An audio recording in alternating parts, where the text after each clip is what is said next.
Yeah. What's up? It's our boy Coach Malachi Williams in the building. We back. True Media Today, USA Boston. We are back. We back up in here, man. I just had to make sure that my volume was on. Had to make sure the volume was on because it wasn't on. It was on. It was actually going through the Mac. You know what I mean? My Mac computer. Actually going through that. So I run all my sounds through my soundboard. I have a soundboard called the Rodecaster. Pretty much every podcaster uses it. They've been using this for years. I'm not talking about the YTBC. I don't know what the hell a lot of people use on YTBC, but I'm saying just I've been seeing these things around for a long time. Like years, a long time ago, man. Past over 10 years, somewhere around that sort. But anyways, yeah, man, let's get into the show, man. Shout out to Mike, the mobile mechanic, man. It is what it is. Shout out to Gertz, man. What's happening? Shout out to Gertz, what's happening? What's going on, man, with the Lick Read, man? What's going on with everybody, man? We're going to make it do what it do. Gonna get into the show. Hold on, man. What the hell is going on? What do you say? Say all clear. You can hear me pretty good? Okay, cool. If you can hear me pretty good, that's good. You can hear me pretty good, that's good. That's real good. You know what I mean? Hey, shout out to Halim in the building. He said all clear. Okay, cool. All clear. We good then. We Gucci then. If everything is clear, we Gucci. You get what I'm saying? Mike the mobile mechanic, Green Eyes P. What's going on? Halim in the building. Eric Gomez, Bomb Squad. What's going on, fam? To this day. Yes, sir. True. Let's get into the show. We're gonna have a good show. We're gonna talk about several different things today. We're not only gonna talk about something that yesterday's show segmented in today's show. We had so many calls call in from yesterday. And so many people said so many different things. And I was like, man, you know what, man? Like this really segments into the next show. You know what I mean? The next day show. I had no idea I was going to get as many calls as we gotten. You know what I mean? I had no idea. We was going to get that many calls. But we got a lot of damn calls yesterday, man. Shit, we had let me see. We had about 30 phone calls. Hold on. Yeah, we had 30 phone calls yesterday. We had 30 phone calls and a couple of people called back twice. You get what I'm saying? But let's get into the show. So we will drop the phone lines early. I didn't give you guys the result of a poll, what we did. I did two polls. Yesterday on in my community section. And I want you guys to see the results of that. I forgot to show it to you yesterday, but we will get into it today. Yesterday's calls really opened up my eyes to a lot of stuff. It was one guy, I forgot his name, a couple of guys, but this one guy in particular, he called in and said that Canelo should give Benavidez a shot, because that's what we spoke about yesterday. I think we passed that, but he should give him a shot, just like Mayweather gave him a shot. I didn't even think about that until the brother said it. So, some people feel, that, hey, man, Canelo gave, Floyd Mayweather gave Benavidez a shot. Floyd Mayweather gave Canelo a shot, and he was an old man fighting a young man. So Canelo is older than Benavidez. I think he's like 8 years older than him, something of that sort. So the guy, when the guy called yesterday, I was like, I didn't even think about that. But so maybe Canelo should pass the torch or give the younger man, a shot like Floyd did him. You get what I'm saying? Some people feel that way. Now, should Canelo do for Benavidez what Mayweather did for him? The one Mr. Ham, what happened? Somebody had them blocked. The one Mr. Ham, I don't know who in the hell blocked the one Mr. Ham. I'm fixing to make you a moderator.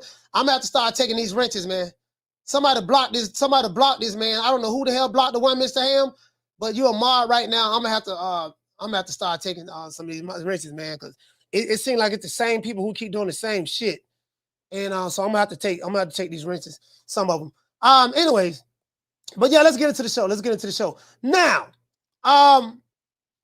should Canelo give Benavidez a shot at the title? Now, we went through this yesterday.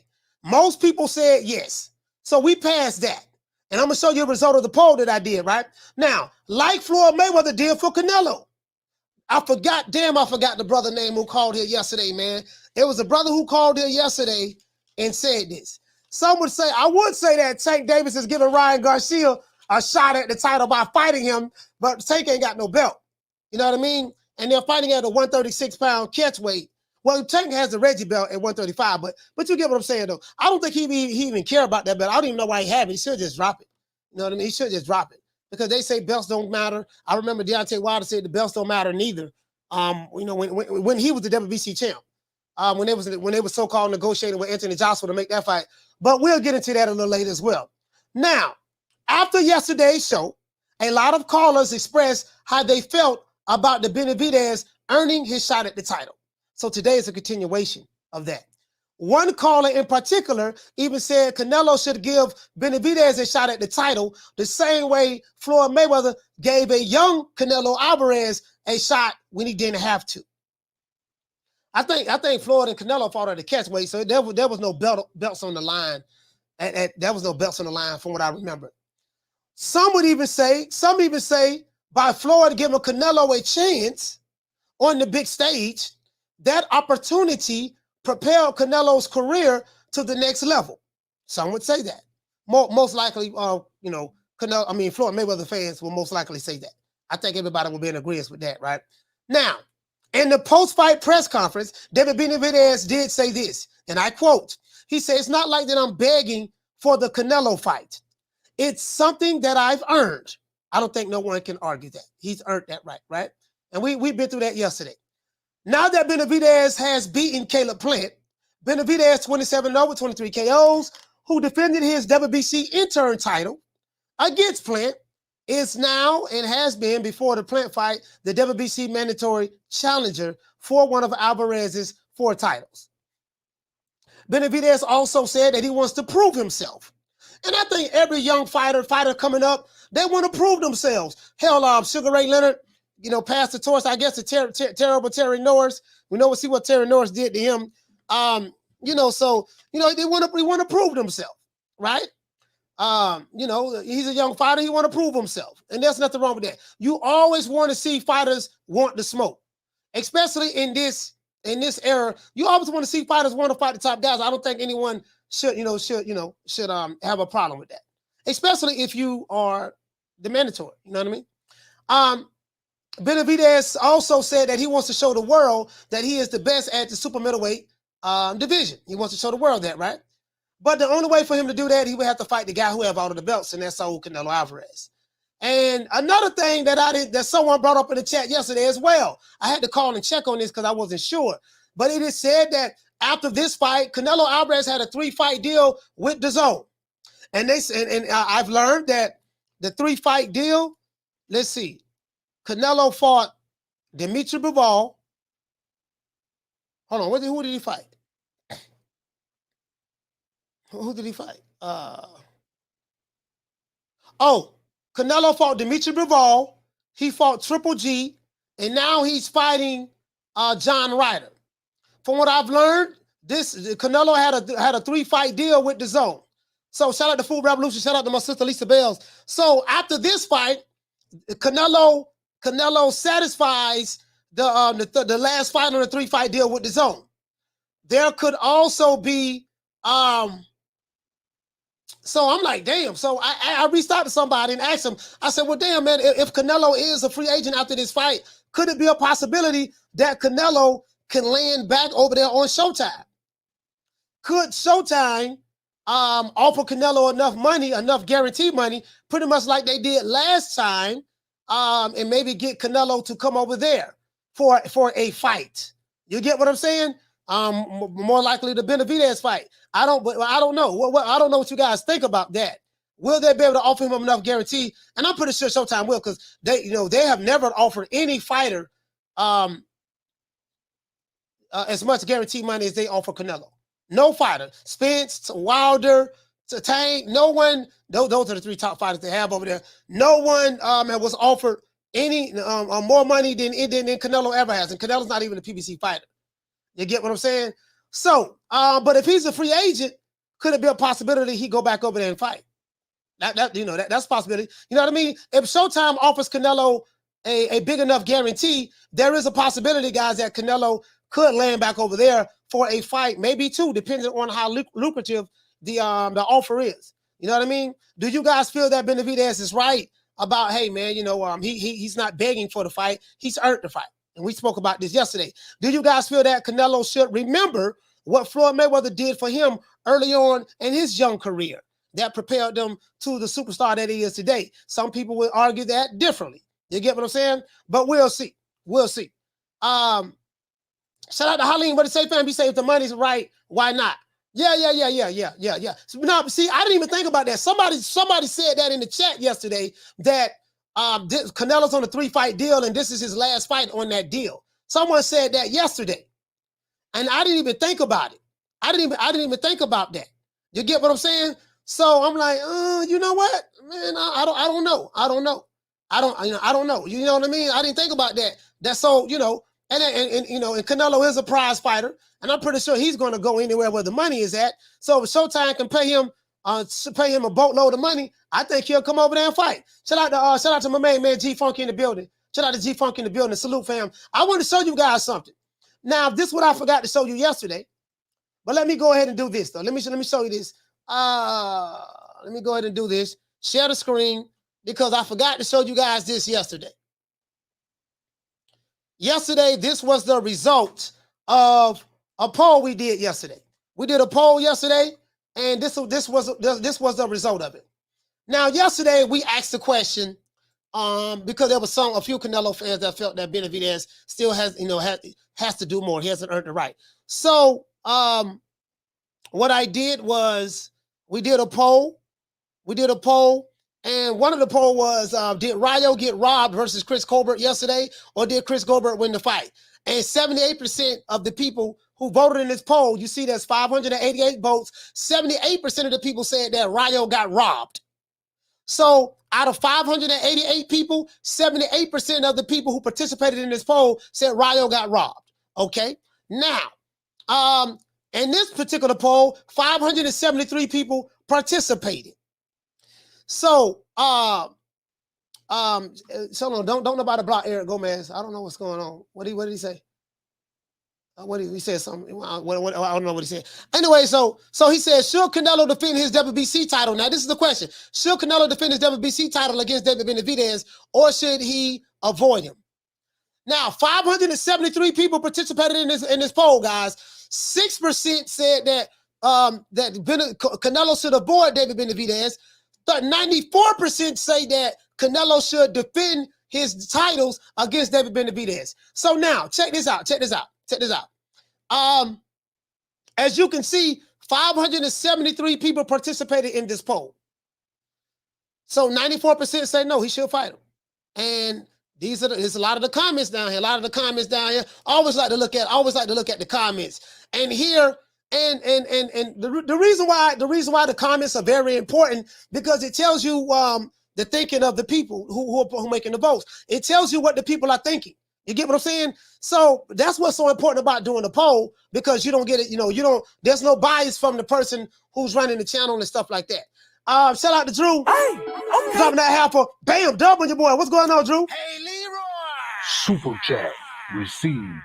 Playtime's over, boy. What to say, Drew? Drew said Floyd was forced to give Canelo a shot after his first pay-per-view under that 6-fight deal with Showtime lost money due to Floyd high guarantee versus Guerrero. Oh, okay. He said CEO told them make that fight or else no new dates. Oh, okay. I see what you're saying. So when Floyd fought Robert the Ghost Guerrero, when he fought him, he said those numbers didn't do that good, and so the company Showtime kind of forced that fight to happen. Okay, all right, yeah. Hey Drew, I didn't know that. I didn't know that, Drew. But this guy right here, Dr. Repper, said if he wants to stay champion at 168, it stands to reason that he should fight him. He say, well, would be a massive fight. Yeah, that fight would be a huge fight. That fight would be a massive fight. That fight would be a massive fight, man. Benavidez and Canelo. That'd be a massive fight. He say, good performance from Benavidez last night. Bayless was horrendous. This guy talking about Bayless was horrendous. This guy said Canelo all day. Canelo. This guy right here said fight him September 23rd, Mexican City on DAZN pay-per-view. The Mexican legend versus the Mexican monster. You know what I mean? Okay. Get Eddie to make it happen, coach. Okay, you heard what he said? Los Mexicanos. He said Los Mexicanos no adamos. Los Mexicanos no adamos con Mamades. You know what I mean? Saul Canelo Alvarez. Los Mexicanos no adames. He say, "Con mamades." You see what I'm saying? So he said, I like this title: the Mexican legend versus the Mexican monster. True. I like that so much. I'm gonna write it down. I like that so much. I'm gonna write it down. The Mexican legend, Saul Canelo Alvarez, the Mexican legend from Guadalajara, Mexico. New Mexico. From Guadalajara, Mexico, the Mexican legend, Saul Canelo Alvarez. You know what I mean? And coming up, you know what I mean, to the stage. He is no he is no stranger to danger. You know what I mean? Mike Tyson nicknamed this man the Mexican monster. You know what I mean? David.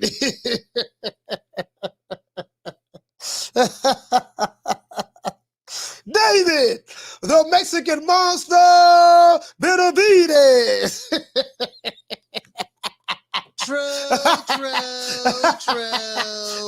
You just sit here, you don't know what I'm talking about? He said the Mexican legend versus the Mexican monster. Boy, oh, Lord. Boy, I have some good subscribers over here, boy. Versus the Mexican monster, boy. I be damn. Boy, that was a good one now, boy. That was a good one. Hey, shout out to Drew. The stickiest of the icky. You want to smoke with the old boy Rick James? Okay. Dropping that quarter over. Bam, W, boy. Hey, Leroy. Super chat received. Playtime's over, boy.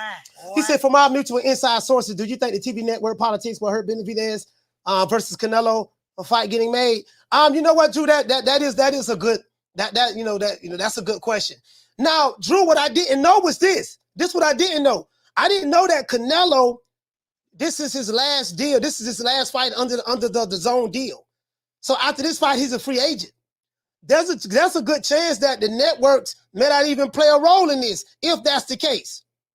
If that's the case, Drew, there's a good chance that the networks may not play a role in this. I'm going to tell you why.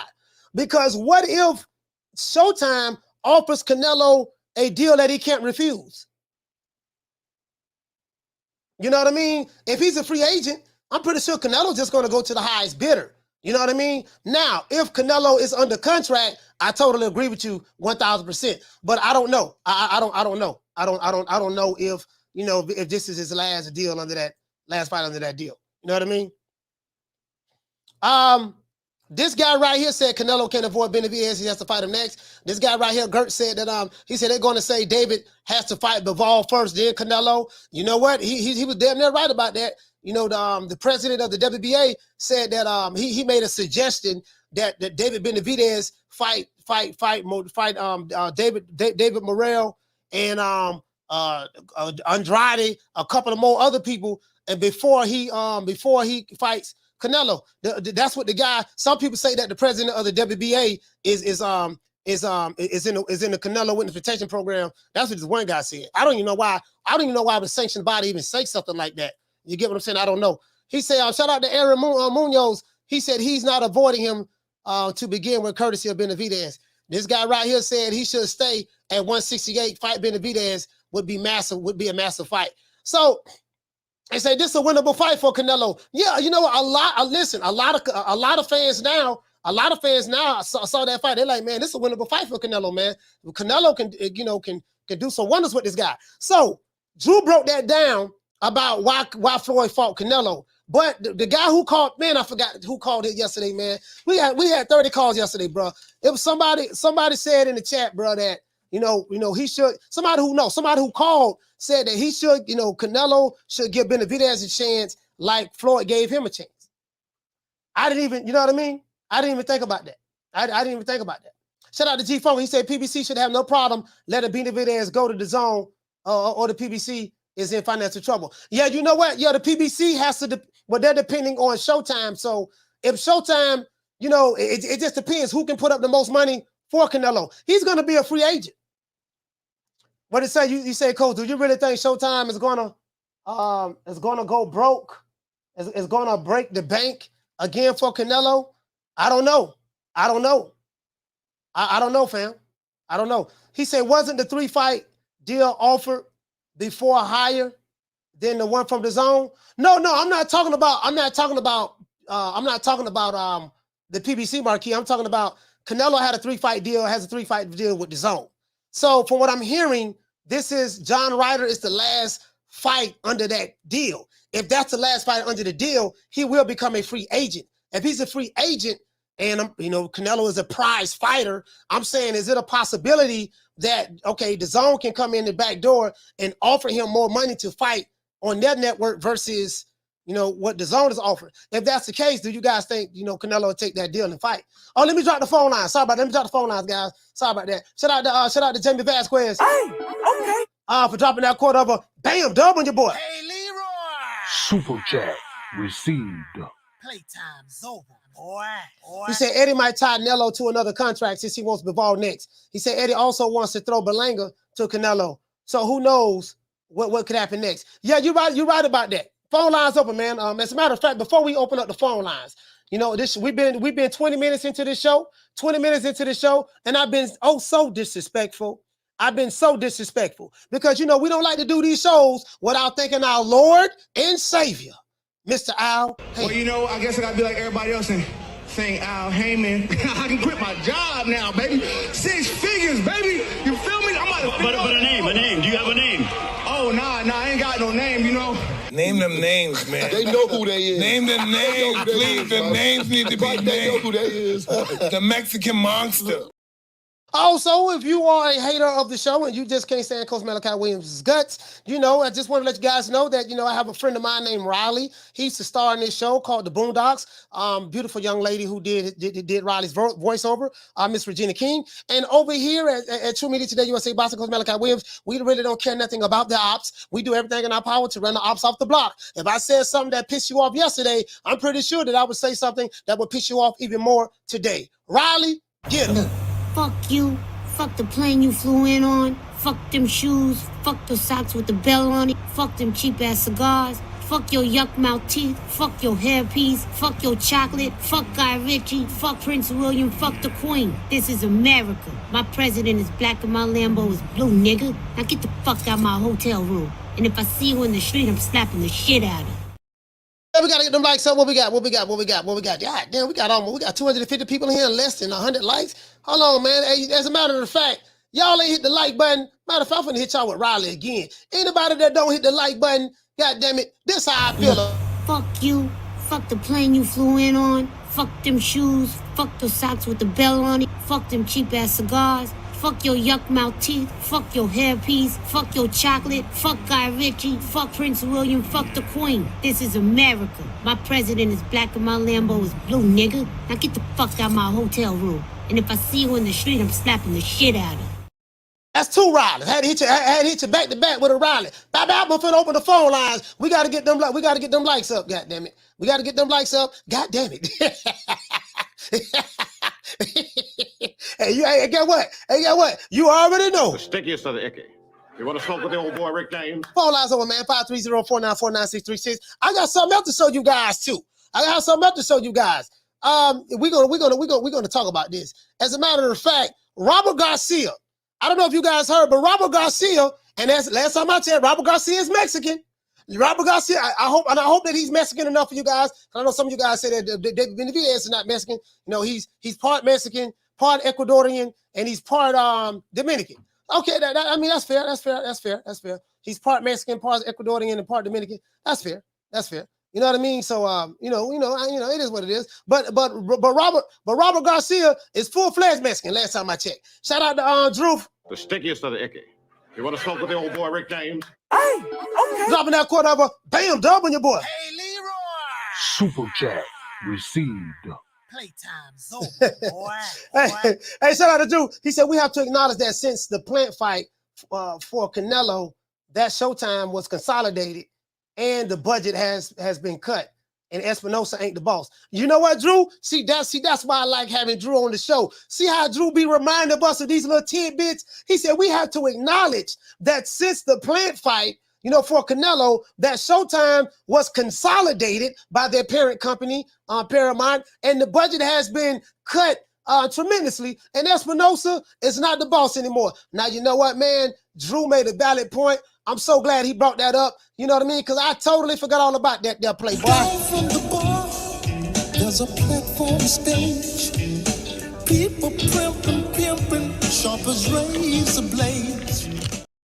That's all I'm saying. All I'm saying is now, Robert Garcia, now this ain't coach. Now, y'all want to hear something from a Mexican? Y'all fixing to hear something from a Mexican now. Hold on, what the fuck? Oh, I ain't know. Okay, hold on. I ain't know this is on. How did it get on airplane mode? I didn't put this on airplane mode. Hold on. Sorry about that, guys. I ain't receiving no goddamn call. The motherfucker. Okay, you see what's up. Yeah, turn that on right there. And my phone was on airplane mode. How did it get on airplane mode? Anyway, that's neither here nor there. All right, let's see what's up. What Robert Garcia at? Now I want y'all to hear what Robert Garcia have to say. Hold on.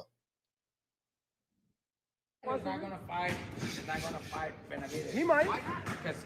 Because he's too fucking proud and he's not gonna lose to a Mexican.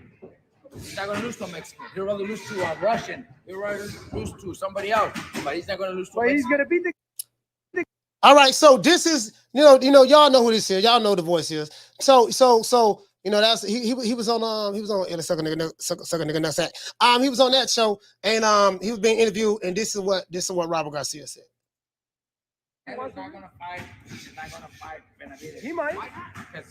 Because he's too fucking proud and he's not gonna lose to a Mexican. He's not gonna lose to a Mexican. He'd rather lose to a Russian. He'd rather lose to somebody else. But he's not gonna lose to a Mexican. He's gonna beat the. He's not gonna fight. He's not gonna fight Benavidez. He might. Because he's too fucking proud and he's not gonna lose to a Mexican. He's not gonna lose to a Mexican. He'd rather lose to a Russian. He'd rather lose to somebody else. But he's not gonna lose to a Mexican. He's gonna beat the. So that's so now that's Robert Garcia. That's Robert Garcia. Now I think Robert Garcia full-fledged Mexican. And what to say? El Unico, you say he sounds drunk and angry. You know what? You guys do know I was at his boxing gym. I was at the Robert Garcia Boxing Academy in San Antonio. I was at his gym. You know what I mean? So he got a really nice gym. I was there in San Antonio. You know what I mean? Kid Austin trains there. That's one of the facilities that Kid Austin trains at. You know what I mean? Before lies open, man, 530-494-9636. That's what Robert Garcia said. That's pretty much how he felt about it. Again, I don't know, like the guy, we had some good calls yesterday, bro. And that's why I like the phone calls. The guy, I forgot the brother name who called, man, but that's what he said. Now that I think about it, I think Canelo gonna fight, bro. I think he's gonna fight Benavidez. I think he's gonna fight him because too many people talking about it. I think he's gonna fight him, and then I think there's a lot of Mexicans that want to see this fight. A lot of Mexicans want to see this fight. You know what I mean? A lot of them want to see this fight as well. So yeah. I think that fight happened. We'll just have to see after the Ryder fight how that'll play out. You get what I'm saying? We'll have to see after the John Ryder fight how that'll play out. Shout out to Halim. What did it say, Halim? Halim say he said I think next year. I'm kind of hoping. You know what I'm hoping? I'm hoping that Dimitri Bivol don't fight Canelo. I'm hoping Dimitri Bivol don't fight Canelo because Dimitri Bivol doesn't gain anything from fighting Canelo. He didn't gain nothing from beating Canelo. I remember what he said in a post-fight press conference, and then he thought he was going to get robbed because it looked like they tried to rob him. They said that fight was closer. That fight was closer than what it really was. You know what I mean? But hold on, let's see what's up. Hold on, guys. Let me get this up. Hold on, guys. Let me got a call in there. Caller, what's your name? Where you calling from? What up, Coach? It's Drew. Hey, Drew, what's going on, Drew? Oh, I'm chilling, baby. You know, it's still sunny out here. Thanks for bringing that Tampa Bay sun, Coach. Yeah. So we're having a good day out here. Hey, what's good, man? With this whole fiasco, Coach, at the end of the day, the earliest we're going to see David versus Canelo is September of next year. Why September? One, because we know he's fighting Bivol in September. Has that been We confirmed? know that for a fact. Yeah, I'm saying That's been confirmed, and then David's promoter is on Mexican TV outlets. It's been floating around, confirming that the fight with Morrell's a done deal. Okay. Oh, so David Benavidez is fighting Morrell. He's fighting Morrell. Canelo's going to fight Bivol. So there's only two things that are going to happen after Canelo fights Bivol. Either he wins and we get undisputed versus Arthur in Cinco de Mayo next year, or he loses and then he takes a tune-up after the loss, Coach, because he's not going to take a loss and then go straight to David after a L.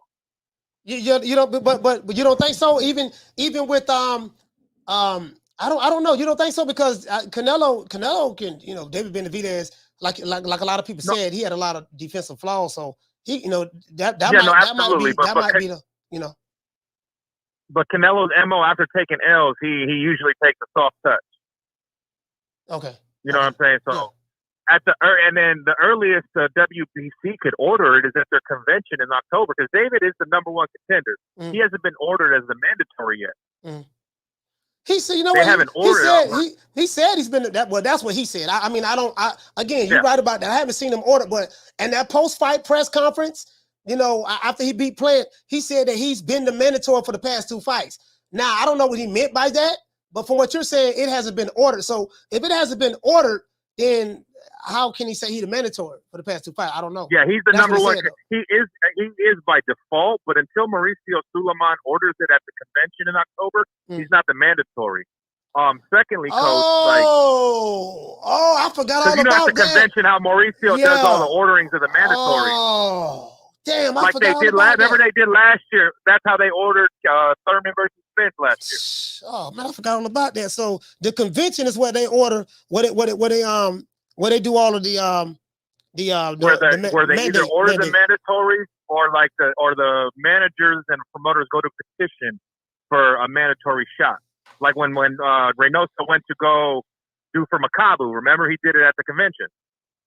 So and shout out to G-Funk. He said that Benavidez fought in 2 eliminators already. So what were the eliminators for then? He fought 2 eliminators. That's just sanctioning fees. Basically, that's to collect a check. Until Mauricio, we know how Mauricio is. So he changed the rules whenever he feels like it. So until Mauricio Suleiman says himself, we are ordering this fight, David's not the mandatory challenger yet. No, you're right. You're right. But then also, Coach, David doesn't really have the leverage Caleb Plant had when getting the Canelo fight. He has no belt. He has nothing to say like, I got to go over there. Canelo got to go over there. Yeah. Canelo can get to him when he feels like till Mauricio decides to order it. But that's how you know they're working in tandem, Coach, all these sanctioning bodies. Why the fuck would Gilberto for the WBA just tweet that after the fight? They don't want to lose out on Canelo. They don't want to lose out on Canelo sanctioning fees. Because David's sanctioning fees, if he gets the belt, ain't worth what Canelo's giving him. Yeah. So it's all like we said, Coach. Like I know David wants to fight him, and Canelo don't care who he fights. Yeah, he's at that level. But after we sat down with dinner with those power brokers, we know it's more behind the scenes that they don't want to make this fight yet. Yeah. No. You know what? That dinner we had did tell that. No, you're right about that. It's a lot of stuff that goes on that the average boxing fan have no idea. Some of these things are not as clear as one fighter is ducking another fighter. And a lot of times that's really not the case. You know what I mean? I'm not saying ducks don't happen. I'm not saying that, but because that do happen in boxing. The fighter just don't want to fight the other guy. He'll duck him. That is true. We got Jose Ramirez and Tyson Fury. Yeah, Tyson Fury. Yeah. I got you. Like they told us at dinner, they're trying to do the same thing with David that they did with Tank.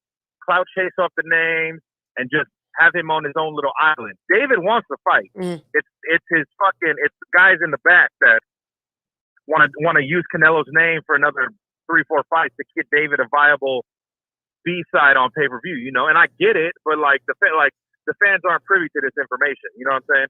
Okay. All right. Hey, well, shout out to Drew, man. Thank you for calling the show, fam. Salute. All right, Coach. LA West Coast. Yeah.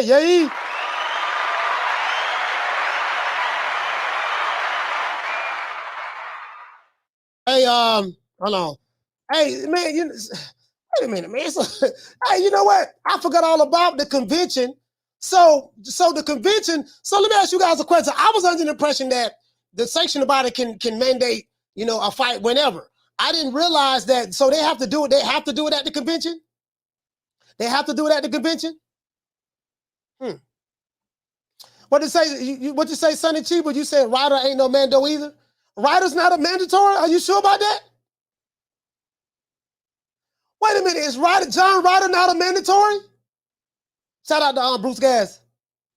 Hey, wait. Hold on. This brother right here said, hey, let's get the lights up, man. Let's get the lights up. This brother right here said John Ryder's not a mandatory.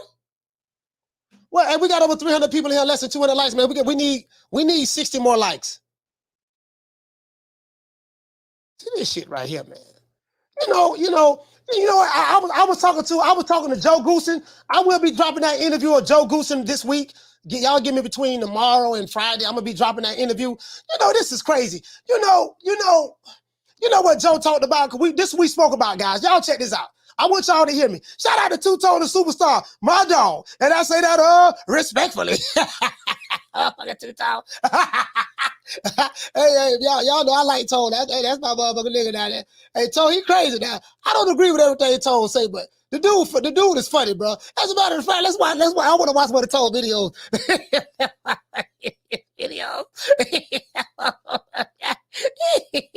Hey, Tone be pissing motherfuckers off, boy. Damn, boy. Oh, I love when he do that shit. Oh, Javante Tank Davis. No, he said, oh. So Canelo Alvarez fans got him in the witness protection program. And I say that respectfully. Yeah, he cried. Oh, I'll be throwing shade. He be throwing shade. Let's sit the boxes. Let's sit the boxes. Hey, where that video at? Tank Davis want to put paws on him. Canelo fans want to put paws on him. Hey, he is the most hated. He is the most hated. Hey, I thought I would hate it, boy, but me and him might be running neck and neck. They would have killed him on Twitter. Anyway, let's get into the show. Hey, so they want to kill this nigga on Twitter, boy. Well, yeah, he gonna need some security, and I say that respectfully. Anyway, so y'all said John Ryder. Oh, so Halim, you said John Ryder is the mandatory. I thought Ryder was the mandatory. Shout out to OC Dallas, Texas. He said Ryder is the mando. Yeah, see, you know what? I thought that, dog. I thought that, fam. I thought that that he was the mando, man. I was like, wait a minute. I thought he was the mandatory. Hey, shout out to Dre. Shout out to Yamas. What's going on, fam? Dr. Paul Evans with the link read. Knocked down 305. Dade County's finest. He said Ryder fought in the eliminator to get the fight, no problem. Benavidez has to fight in the handicap match to get a shot at Canelo. The thing is, this is the thing though. The thing is this. The thing is, you know what? I'm trying to figure out this. Hey, Yarmis, check this out, fam. Now, I've never seen this. So, according to what Drew is saying that, you know, the two ways that that fight can be made, Benavidez will have to be mandated by the WBC, or his team will have to file a petition with the WBC. So, I think his team will have to file a petition with the WBC. Shout out to Jamie. Jamie, what's going on, fam? His team will have to file a petition. So, wait a minute. So, the president of the WBA is reaching out to the president of the WBC and say, hey, let's make my WBA mandatory, my WBA Reggie Belt champion, David Morrell, who is a PBC fighter. He's a PBC fighter. Let's make that fight, and it's an in-house fight, so it probably makes sense. Al Haymon and them will probably make that fight. It probably makes sense. Let's make two PBC fighters, David Morrell, fight the other PBC fighter, David Benavidez. So you got two Davids fighting each other. One is the Mexican monster. The other one is, I think the other one is Dominican. Él es dominicano. Yo lo creo. Yo lo creo. El nació de la República Dominica. Yo lo creo eso. You know what I mean? But so we're gonna have a Dominican and a Mexican fighting each other. You see what I'm saying? In an eliminator to see who faced Canelo. Oh, he Cuban. Oh, David Morrell Cuban, huh? Él es cubano. Okay, él es cubano. Okay. Está bien. Él es cubano. Él es cubano. Okay. All right. Perdón. You know what I mean? All right, now. So he's Cuban. So we got a Cuban and a Mexican. And so basically, they trying to make the Cuban and Mexican fight. I thought he was Dominican, but he Cuban. Okay, cool. Hey, what to say, Jaime? You said the Latinos need to stop ducking each other. Okay. Hey, what to say, Jose? You say that's a damn good fight. Morel versus Benavidez. Yeah, that is a damn good fight. Both of them are young. I don't know. How would David Benavidez fans feel about that though? How would they feel about that? Call what's your name? Where you calling from? What's up, coach? Is the inevitable. D-Block, D-Town, D-City, D-Ville, Two-Tone. What's up, coach? You doing good today? Yeah. I'm doing good. Hold on. I forgot I didn't see the super chat. He said I got a super chat I missed. Go ahead. All right, man. Like I like the way Two-Tone said yesterday. I had musty energy and shit like that. You know what I mean? I like that. I like that where he's coming from. But whenever he wants to have enough, like coach, we got to realize, man, he's Team Benavidez. He's Team Arizona. All right, out there with ain't nothing, nothing but dirt, nothing but scorpions. He ain't got nothing going on. He must be musty. You know what I mean? He must be always wearing them damn sweaters and shit. But it's all good, you know. He just in shades. I wonder, you know, man. Well, I don't know what's up with him, man. He need to grow some hair. But anyway, he's Team Benavidez. I'm Team Canelo. You know what it be. Yeah. We the great side. We the west side. We the best side. We Mexico. We 100%. We got tequila. We got cactus. We got, man, we got all the good women in the world. You know what I mean? I mean, we got everything going down in Jalisco. So tell Two-Tone he could come down there too and visit. You know what I mean? He's just jealous that we got everything. He ain't got nothing. You know what I mean? He got nothing but sand hitting his face and stuff like that. He got that Team Benavidez that he thinks he's indestructible. He thinks he's a monster. A monster. Hey man, the Mexican monster. You know what I mean? Yeah. Hey man, you know we. No, man. You already know how I think about that, man. He ain't no monster, man. Hey. A real monster is what Canelo did to Caleb Plant. He knocked him out. Okay, tell that to Two-Tone, coach. Whenever he wanna have that press conference with me, believe me, I got that mouth. I know how to talk. I know where I'm coming from. Because I'm gonna make him look silly. I'm gonna slap him around, make him look, and just say, "Oh my God, Canelo team's great." You know what I mean? He's gonna see greatness. Hey, D-Block, you got in trouble last time with that. You said you got that mouth. You got in trouble with that last time. Oh. But I got to but I came back, coach, and I told you. I had to correct myself by my mistake. You know, Muhammad Ali had a mouth. Shit. Mike Tyson, you know, he didn't have a mouth. He had fish.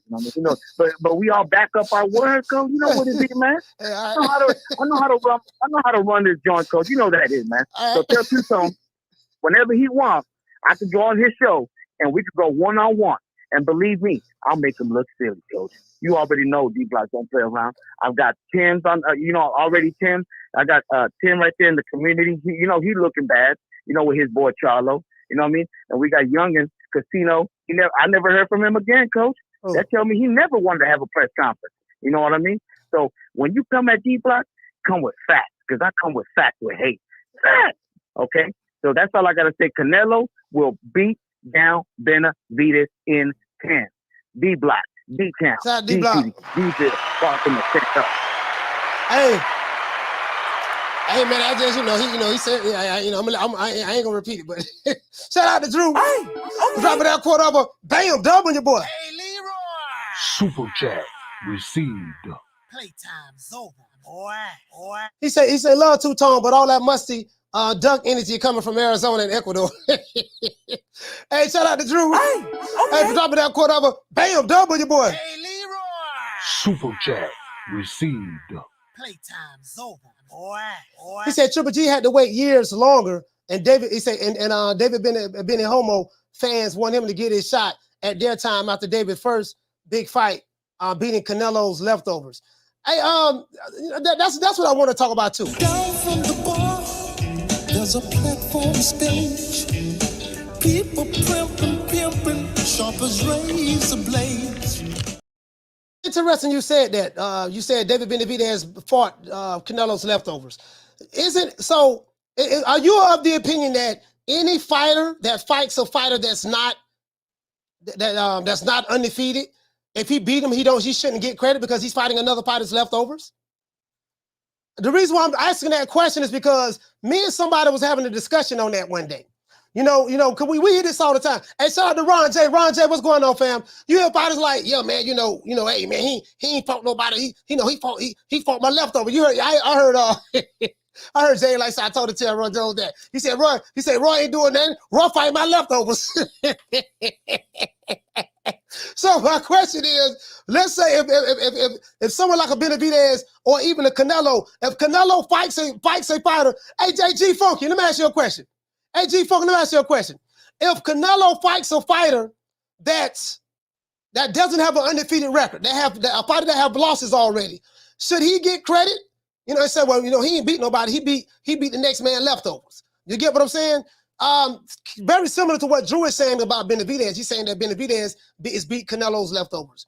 And I even heard some people say, hey, what you say? He say that means Canelo's Bival's leftovers. Or they could say even Floyd's. You get what I'm saying? But I heard some people say that and this is true.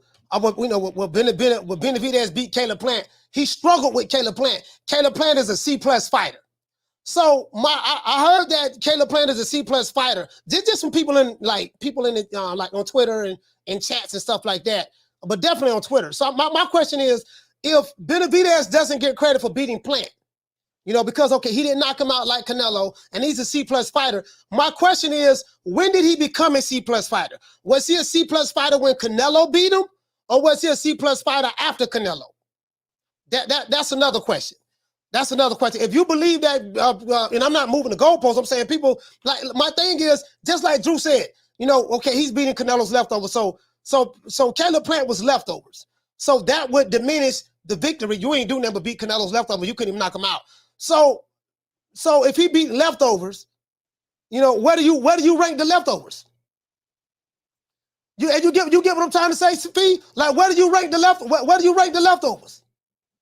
And if the leftovers really ain't that good, okay, was he? When did he not become that good?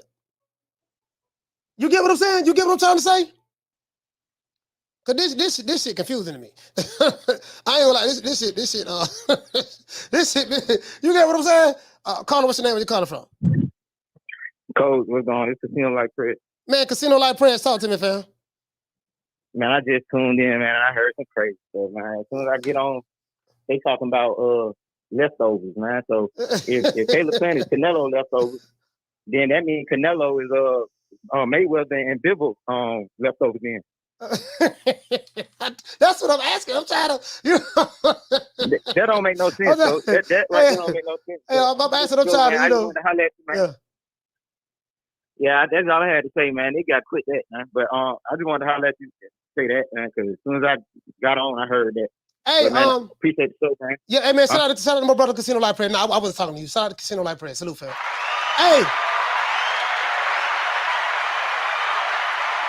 Hey, man, I don't know why. Who hit War Prime Minister? He said Ego said Plant was a cherry when Canelo fought him after David.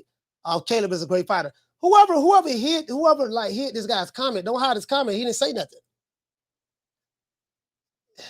Yeah, man, I gotta take some of these wrenches, man. But yeah, anyway, hey, shout out to my dog, Knockdown 305. But you get what I'm saying, though. Hey, shout out to Jose Rodriguez. Hey, okay. Dropping that quarter over. Bam, dub on your boy. Hey, Leroy. Super chat received. Playtime's over, boy. Yeah, man, Jose Rodriguez. What to say, fam? He say, shout out to Jose Rodriguez. He said, for supporting the channel, you always keeping it real, coach. Yeah, I appreciate that, fam. I appreciate it. From the bar, there's a platform stage. People pimping, sharp as razor blades.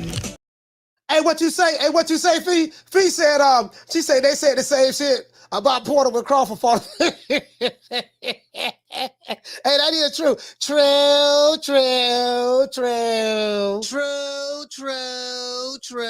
Yeah, they did say that. Now, they did say that. Hey, shout out to Drew. Hey, okay. Dropping that quarter over. Bam, dub on your boy. Hey, Leroy. Super chat received. Playtime's over, boy. Hey, yeah, what you say, Drew? You said you have to beat you have to beat a mutual opponent better than the man before you make a statement. That's how it's always been measured. You said when comparing mutual opponents. Yeah, I get that. That's how it's always been measured. But my thing is every fighter is fault someone's leftovers. If a fighter has gotten beaten prior to the other fighter fighting him, and that fighter beats him, then that rule applies. You know what I mean? That rule applies if that's, anytime you fight a fighter that's not undefeated and he's been beaten already and you win, you fought someone else's leftovers. If we're gonna use that argument, caller, what's your name? Where you calling from? G Funky Boxing, called from Sacramento, California. Man, G Funky from Sac Town, man. Talk to me, man. Talk to me. Oh man, why are we coming up with more excuses to not see this fight, man? What is wrong with these fans, bro? Like, look, I want to say something, Coach. I cover regional fights. I cover regional fighters. I go to these fights, right? These guys don't have 20-0 records, 30-0 records, 40-0 records. These guys might have a lopsided record. They might be 5-5, 7-4. But you know what? I enjoy those fights because they're good fights. And that's what the fans should want to see. That's what they should be wanting is good fights. You're going to sit here and tell me that Benavidez versus Canelo is not a good fight? Is that the best fight at 168? Then these guys want to talk about Bivol. Bivol won him already. That fight was not competitive. But you want to see that again over a Benavidez? Man, get the fuck out of here, man. I'm tired of these excuses, man. Like, what's wrong with these guys? What are we doing here, you know? Do you where do you rank? Okay, this is what I want to ask you. Where do you rank Caleb Plant? Because there are some that feel like David Benavidez really doesn't get credit for beating Caleb Plant because Caleb Plant was beaten already, knocked out by Canelo, and then when Benavidez fought Caleb Plant, he couldn't knock him out. So, and that was Canelo's leftovers, and so I get that argument. My rebuttal to that is this.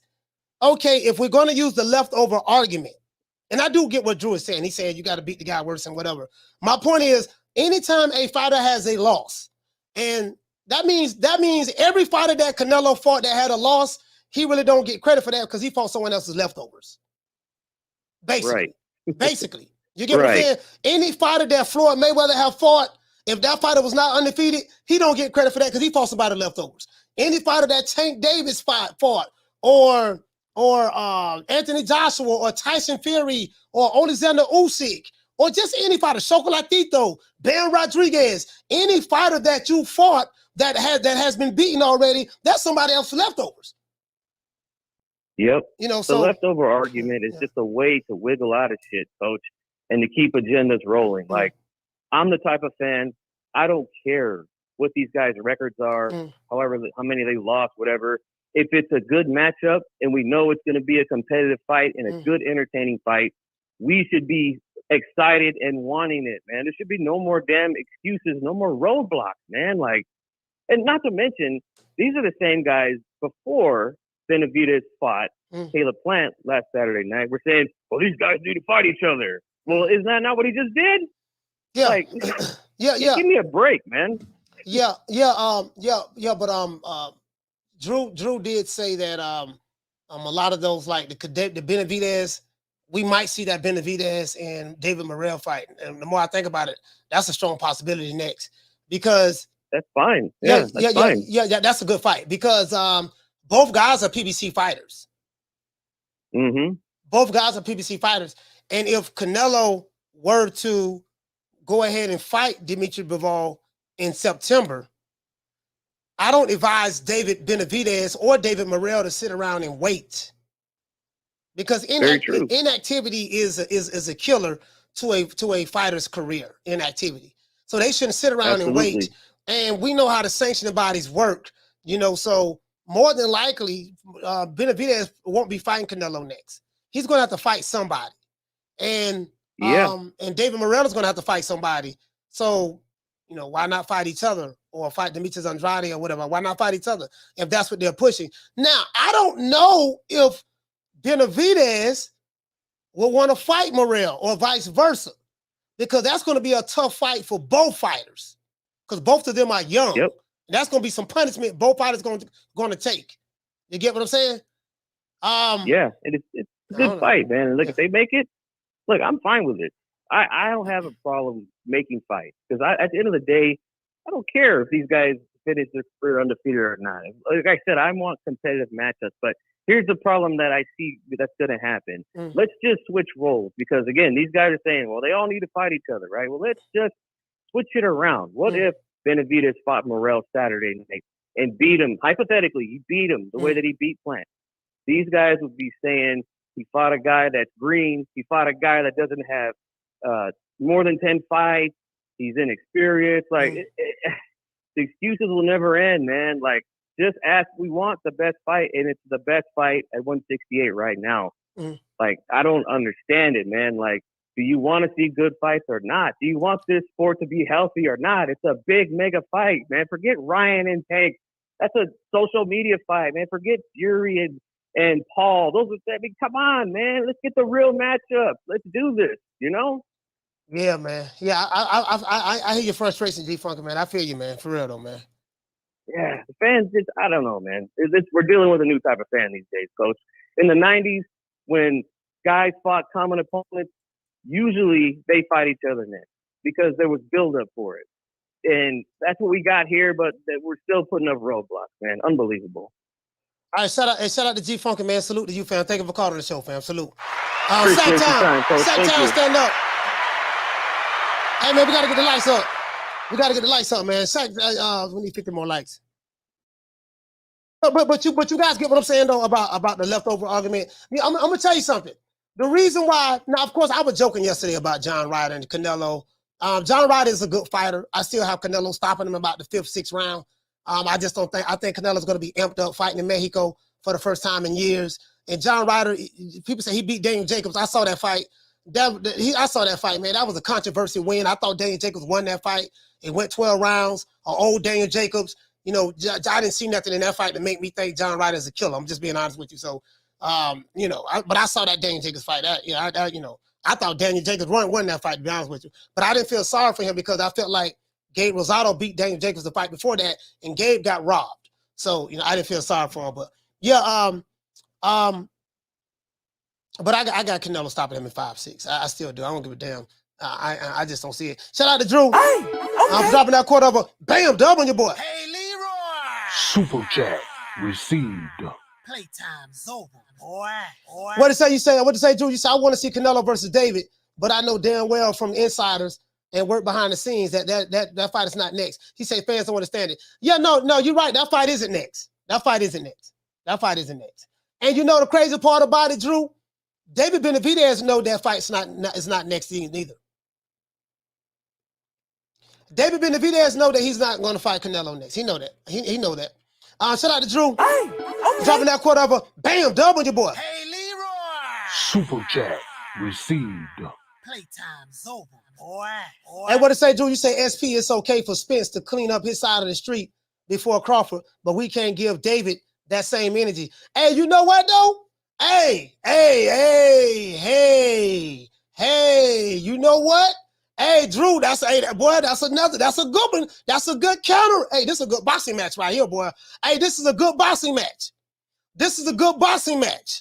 Drew came with a good one. He said it's okay for Spence fans to say we want to allow Errol Spence to clean up his side of the street, but we don't have that same energy for David. Why David Benavidez can't clean up his side of the street? He fought Caleb Plant. Fight doggone David Morrell. Fight who else over there that he can fight? I think Caleb Plant, David Morrell. I can't count Jamal Charlo. Jamal Charlo don't look like he's right yet, so I don't even want to talk about him. Jamal Charlo can't look like he's right yet, so don't look like he's right to fight. He don't look like he's right to even fight me, let alone another professional fighter. So we can't talk about him. And Jamal Charlo is a 160-pounder. He doesn't fight at 168. I'm sorry? 160 is my weight division. I want to unify. I want to get Golovkin in the ring. I want to bring him to Houston. You know what I'm saying? I want to get Canelo out here to Houston. If they really to come down to 160, this is my weight division. Hey, shout out to PP Pound for Pound King. He said, Coach, Benavidez Sr. did an interview yesterday. He said they have a 3-fight contract. Morrell, Andrade, and Charlo. It's going to be one of them. Okay, so let's pump our brakes. Pump your brakes. Caller, what's your name? Where you calling from? Man, it's Casino like prayer. So I want to call back to what brother just said. You said that was a good counter punch. Yeah. That wasn't no good counter punch. So he just punched the air. He just punched the air. Like, I'm talking about, that wasn't nothing, man. No. I'm about to kill that right now. Hey, okay, go ahead. Well, go ahead, then. Go ahead, Casino. Go ahead. Man, it ain't no belts on the side of the street. It ain't no belts on this side of the street. So I ain't trying to hear that arrow collecting belts. He was collecting belts. It's strap season, man. Yeah. He want them belts. Canelo got all the belts. That's what it is. I mean, it ain't nothing on the side of the street. Ain't nothing on this side of the street. Okay. And he the mandatory. Okay. Hey, look, Drew. That's all. Drew, that was Drew. He knocked it out the park right there, Drew. He came back with a mean one. Hey, shout out to Casino Light Prayers, man. ATL, stand up. Yeah, Drew. Hey, he make a valid point on that now. Drew. Hey, Drew, he do make a valid point now. You know, Canelo got all the belts. So Big Nello got all the belts. Hey, shout out to Al Money, always getting money. Hey, Nello got all the belts. Big Nello got all the belts. So since he got all the belts, then okay, here goes Drew. Hey. Let's get this party started. Let's get it started. Hey, Carla, what's the name? Where you calling from? What's up, Coach? That dude does not know what he's talking about. If it was strap season, why are we taking 10 years to fucking consolidate welterweight for Errol Spence? Damn near a decade to become undisputed. Secondly, what did Canelo say? Coach, what did Canelo say last year? He's like, they all need to fight each other. Why are they waiting on me? Go clean up your side like it's been done before. Like, case in point, I want to see the fight. I think it'd be an easier fight. But Canelo is the cash cow. He gets to do what the hell he wants. And these fans crying apply the same excuse for Errol Spence on that side. But when it comes to their guy not being the A side, they want to cry and want what's fair. Ain't no favoritism. Ain't no fairness. Go clean up your side. Go beat Caleb Plant. Go beat David Morrell. Go beat the BLT Bandit and Jamal Charlo. And then you'll get a payday. And then maybe you'll get 40% of the pay-per-view split instead of the 20% as a mandatory that you haven't even been ordered. I've heard that caller before call up and say, thank you for educating me, Coach. I haven't been watching boxing that long to know what's going on. So he don't know what's going on. That's the fact. We sit with power brokers, Coach. Yeah. We know they're clout chasing Canelo's name to build David up. Yeah, it's Canelo. We know that's what they doing. Drew do sit with the power. I bear witness to that. I'm not capping at all. I was actually. I work behind the scenes in television and stuff. Like, I know what's going on. Yeah. I support. I'm flying out to Guadalajara to see Canelo. I'm flying to Japan to see Inui Fulton. I work and I do this. I'm around everybody that was going on. Mm-hmm. We know. Bottom line, I'm going to say some stuff that people ain't going to get. These guys that are backing David behind the scenes. They don't want him to lose right away to Canelo because then all the dates that they could get off David and building him into an attraction, that goes out the window. They don't give a fuck about the common fan that's pretty much still in the pay-per-view anyway. They want to get him to a point where they can market him like, look, we got this guy selling 200,000, 300,000 pay-per-views. Get us some more dates for our smaller fighters. Yeah. And we'll continue to build him on your platform. They don't want to go straight to the Canelo fight right away. They want to milk him the same way they've been milking Reggie Davis. They're following the Booger Ray playbook. Hey, so what Drew? This is what Drew is saying. What Drew is saying is this: we can have all of these discussions and debates about, hey, Benavidez needs to fight Canelo next. Canelo needs to fight him next. But what's really going on is David Benavidez's handlers in the background, the Al Haymans. What's the name of this promoter? Again, Benavidez promoter? Samson Lemkowitz. They, behind the scenes, they are saying the total opposite of what the fans are saying in the chat and online. The fans want to see Canelo Benavidez fight next, but Benavidez's handlers like, no, we don't want you to fight him next. You're going to fight some more in-house fights. You fought Caleb Plant. Now you might fight Morrell. Then we're going to get you to fight Charlo. So they can make a lot of money off of that because those are big enough names in order to draw interest in the fight. That's what he's saying. That's what he's saying. And then that's okay. If the fans really want the fight, don't buy no more of their pay-per-views. start streaming them to the level that they're not making no money and they have no choice but to go over there and like, can we make this fight? Because Canelo's fine, coach. Canelo's gonna do his 500 to 800,000 pay-per-views, a $5 to $15 million gate, his corporate sponsors, and he don't matter who he fights. He's gonna fight Bivol after Ryder. Should he beat Ryder? And then you know what happens if he beats Bivol, coach? They're gonna say he's fighting David. Oh, he's ducking Arthur. He's ducking Arthur. Yeah. So Canelo knows he's at a point where it's like, I'm fucked either way. Some people are going to criticize me. Some people are going to buy it. So I'm going to do what the fuck I want to do. I think Anthony Joshua was at that point now too. I saw an interview with Anthony Joshua, and they asked him about the Undisputed. He said, "Man, I'm done with that. I did my best trying to chase those belts." He's done with that, coach. He's finished. He said people was riding with me, and then when I took a couple of losses, they turned against me or something of that sort. So he just like he's done. I'm going to do whatever the hell I want to do. I'm just going to get me one belt and to leave it at that, because Joshua's a big enough name anyway. He's going to draw a lot of money anyways. I'm gonna just get one belt and leave it at that. One thing with Joshua, that none of these other fighters got, coach. He got the tenderonis. As long as he got the tenderonis, as long as where Karma Serena at? Is Karma in the chat? Joshua got them tenderonis, boy. And coach, all Joshua got to do is win one. Joshua goes on a 2-fight win streak. The hype is back to where it is, and there's going to be even. Coach, when I was there in London, tenderonis was flashing him their kitties, coach, throwing him brawls, coach, in the stadium. He gonna be fine, and that's why a lot of dudes hate on AJ, because they wife wants AJ. Yeah. Hey, shout out to Drew, man. Hey, Drew, thank you for calling the show, man. Salute, right, LA, stand up. Yeah, Karma Serene. Yeah, she put. Hey, Karma messed up. She messed up by Joshua now. Hey, shout out to Power Pound King. He said if David fights Morel, Andrade, Charlo first, it only works better for David. Canelo gets older, and David gains more experience and a better chance of beating Canelo. Hey, Pound for Pound King, check this out, fam. I'm going to say some stuff that a lot of people may not agree with, but I'm going to say some stuff that a lot of people may not agree with. But guess what, though? David Benavidez has a three-fight deal. They re-signed. Remember, they re-signed back on with the PBC for 3 fights. Who do you think those 3 fights are going to be? Well, we know one. He fought Caleb Plant. Who do you think those 3 fights are going to be? Shout out to Leo Lyon. What did he say, fam? He said, of course he is. He said, man, let's get it together. And knock down 305. What did he say, fam? He say, so what does Canelo do while Benavidez clean up his side of the street? That's a good question, but I think Canelo try to go at Bivol. I'm hearing they're gonna try to get him Edgar Berlanga.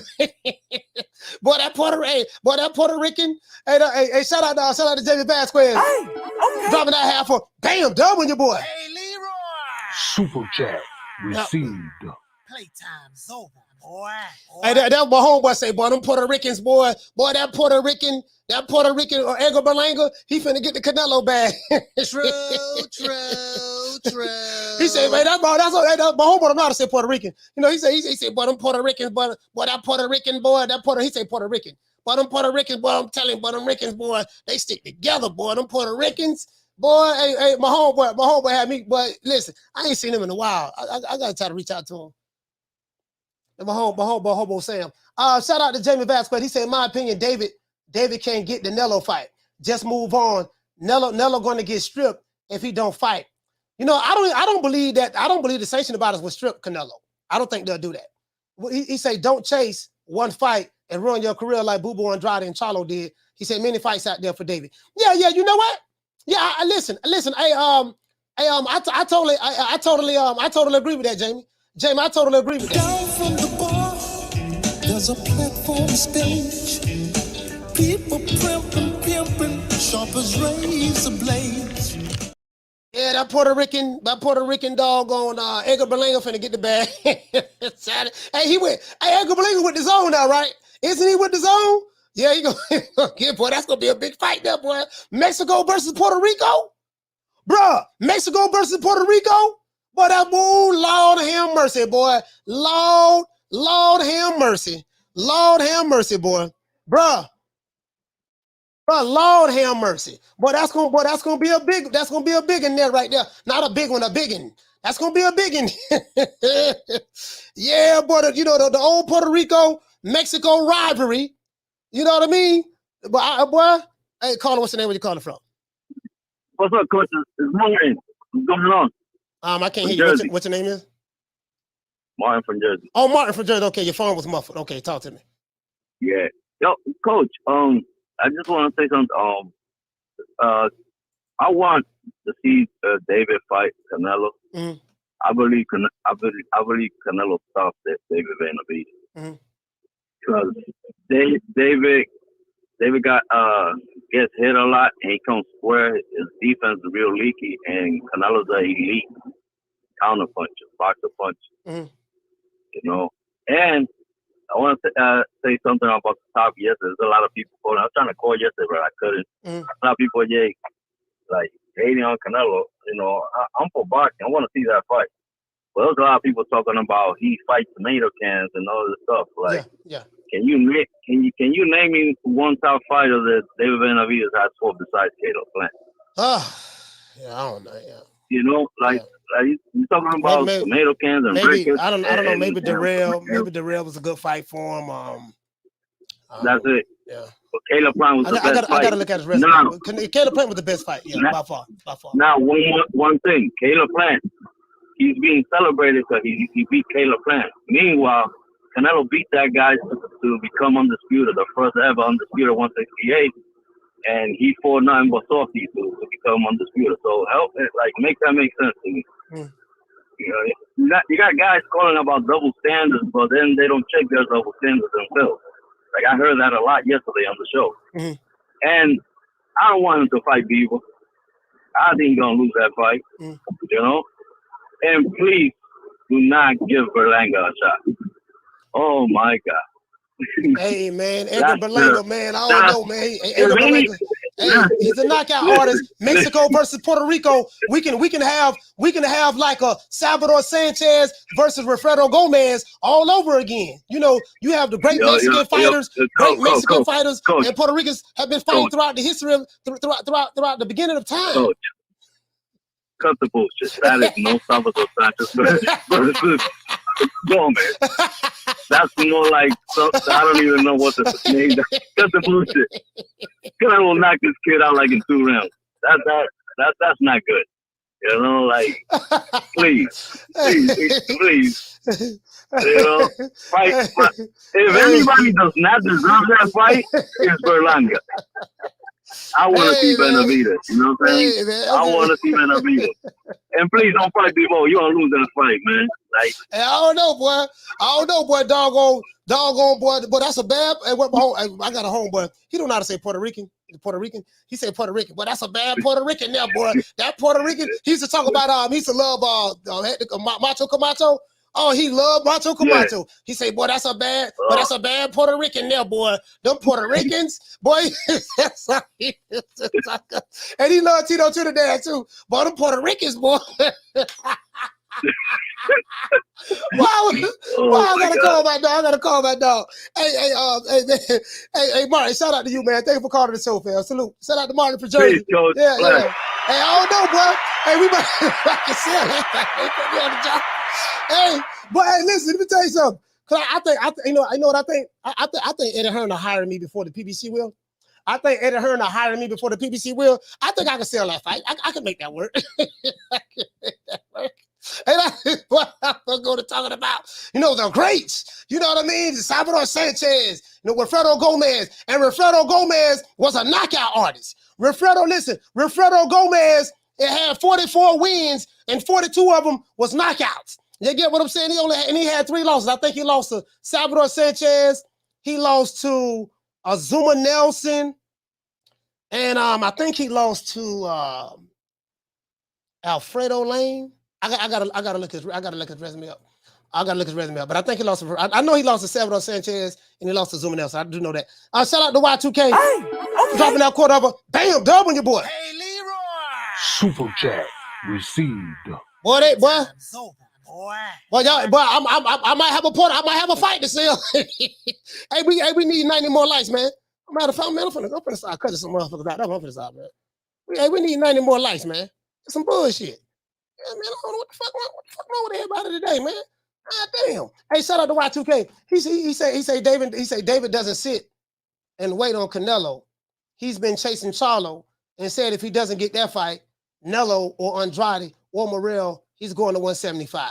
But he has a 3-fight deal. He has a 3-fight deal. So my thing is, he has a 3-fight deal. He's going to fight all PBC fighters. I just thought about that. More than he's going to fight PBC fighters. They didn't give him a 3-fight deal for him not to have an in-house fight. As a matter of fact, he has options at 3. As a matter of fact, now that I think about it, it makes sense. You have Plant. He just beat Plant. They're going to make another in-house fight. David Morrell. Or they may tell Charlo, hey, Charlo, look here, baby boy. You've been sitting around for too long. Ain't doing that shang-a-lang. I know you're going through a divorce. You had that belt for 2 years, and they haven't stripped you yet because of us. Listen, we're going to need you to move up now. You got to move up and fight David Benavidez. We've been talking about this fight since 1975. Fight ain't happened yet. This is the right time for it. You've been fighting. Listen, since you've been in the middleweight division, I have given you a buffet full of tomato cans. I given you Juan Montiel's. I given you Highland Sebastian's. I given you Big Bad Brandon Adams. I've given you just a whole lot of tomato cans and cherries. Now you're gonna have to fight somebody. Move up to 168. You're gonna fight David Benavidez. So it ain't but 2 more people left on this plate. David Morrell and Jamal Charlo. That's it. Benavidez have a 3-fight deal with the PBC. That's it. That's it. You know what I mean? It is what it is. Down from the bar, there's a platform stage. People pimping, sharp as razor blades. And you got Demetrius Andrade. And you got Andrade. You right about that. They got Boo Boo. I don't like that. I'm gonna just call him Demetrius. I'm gonna just call him Andrade. I don't like Boo Boo. I ain't never liked that nickname. Like, man, what kind of nickname is that? Boo Boo. God damn. Anyways, so David Benavidez on fought Plant already. He can fight David Morrell, who's a 168-pounder, and he can fight Andrade, who's a 168-pounder. There you go, right there. Shout out to Shad. He said exactly. We don't believe in making another promoter rich. Yeah, we don't believe in making another promoter rich. You know what I mean? If Benavidez can make 160, we can do it. If we can kind of catch weight in between 160 and 168. Benavidez is a 168-pounder that hasn't made the weight. He has no title. He has nothing to offer me. So that's why people keep mentioning Canelo and Golovkin, the higher stakes. I will fight Benavidez, right? He's no problem to me. They talk a lot, strong, I'm here, I'm that. But it's different when you get in there, you have to figure something out. Man, don't listen to it. Hey, fans, y'all keep it locked. We got bigger things in store. Keep it locked. Y'all keep it locked. Hey, keep it locked. You know what I mean? So, after seeing Jamal Charlo at the David Benavidez Plant fight giving interviews, I don't think he's in the right state of mind to be fighting anybody. Not trying to pivot, but what you say, Joe G. Valdez, he said they haven't stripped Charlo. He hasn't fought since Montiel. Man, that man ain't fought since 1972, man. Man, Jamal Charlo, hey, I was a pimp. I was pimping back then in 72. I was a pimp back then in 72. You see what I'm saying? You know what I mean? I had a Cadillac, you know what I mean? On 52s and lows, you know what I mean? Yeah, man, I'm tired. I was a pimp back then, you know what I mean? I won Pimp of the Year that year, you know what I mean? And that's how long it's been. That's how long it's been CC4. That's how long it's been CC4. So, you know what I mean? I don't know. I don't know, bro. I don't know. Shout out. Let me see what's up. Shout out to Drew. I'm sorry? 160 is my weight division. Shout out to Drew. Hey, okay. Dropping that quarter over. Bam, dub on your boy. Hey, Leroy. Super chat received. Playtime's over, boy. You said if David wanted Canelo, he would leave the PBC and Sampson and sign with Eddie in the zone. The same thing that the PBC says that they want other fighters to do. If you want to fight any of our fighters, you should leave your promotional company. You should leave your management, whatever the case may be, and come sign with us. That's the same thing that they say now. You say those stipulations sound very familiar, coach. Yeah, they do. They sound very familiar. Hey, shout out to Solo Dolo. What to say, fam? He said, yeah, coach. He said, you got to cheese it up for the coaches. All I'm saying, the Puerto Ricans versus the Mexicans. I can sell that fight. So we already have David Benavidez's next fight charted out. David Benavidez, the PBC have a couple of fighters they can throw at him. David Morrell, that's a PBC fighter. Andrade, he's a PBC fighter. And then they have Jamal Charlo, that's a PBC fighter. So you can put Benavidez in there. You can put Benavidez in there again this year with Morrell or Andrade. Next year, you can put him in there with Charlo or Andrade. So you can put him in. Okay, let's say this year you can put him in there with Morrell, since that's what they're talking about. And then if he get by Morrell next year, around this time, you can put him in there with Andrade. And then later on in the year, you can put him in there with Jamal Charlo. So technically, they may have 3 more fights lined up for him. But he ain't got but 2 more fights. Alan, you said who ducked Andrade? Okay, y'all talking about decking now, huh? Shout out to John B. Poetic. What's going on? Y'all talking about decking? Hey, John B. Poetic say keep it locked, coach. Hey, hey y'all talking about decking, huh? Y'all talking about decking? Hey man, shout out to the Water Boys, man. Let's take a quick commercial break.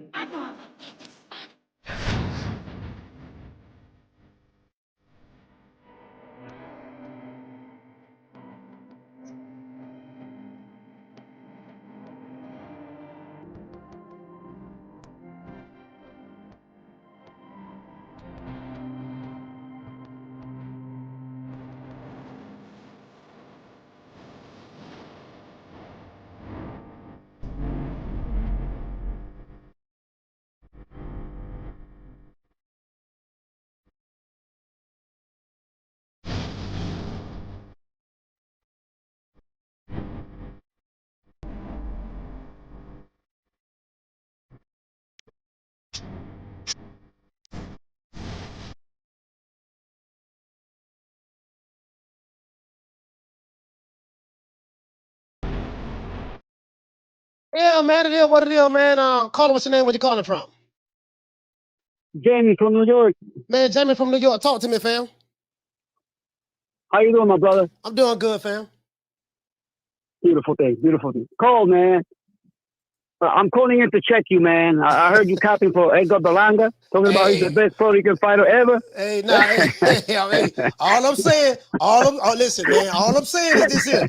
Listen, this fighter do hell of a numbers. Edgar Berlanga, as a matter of fact, Berlanga got a lot of knockouts now. He's a knockout artist. Yeah, man, that boy sucks. What are you, coach? That boy sucks, bro. Hey, man, I'm trying to tell you, man. I'm trying to tell you, bro. Listen. Dude, if he can't beat you, he'll bite you, bro. Yo, listen. Coach, I think I can go 6 rounds with him. I might lose a split decision. I'm 20 pounds smaller than him, but I can beat that kid, bro. Man, listen, Edgar Berlanga, 20-0, 16 knockouts. Man, yeah, man, he might put me in a 6 rounder. But coach, another thing I wanted to tell you, Wilfred Gomez, his 3rd loss, I think he only lost 3 fights. His other loss was to Jeff Fenech, or Fenech, something like that. He's from Australia. You talking about Wilfredo Gomez? You say Jeff? Yeah, Wilfredo Gomez. Jeff Fenech or Fenech, something like that. He's from Australia.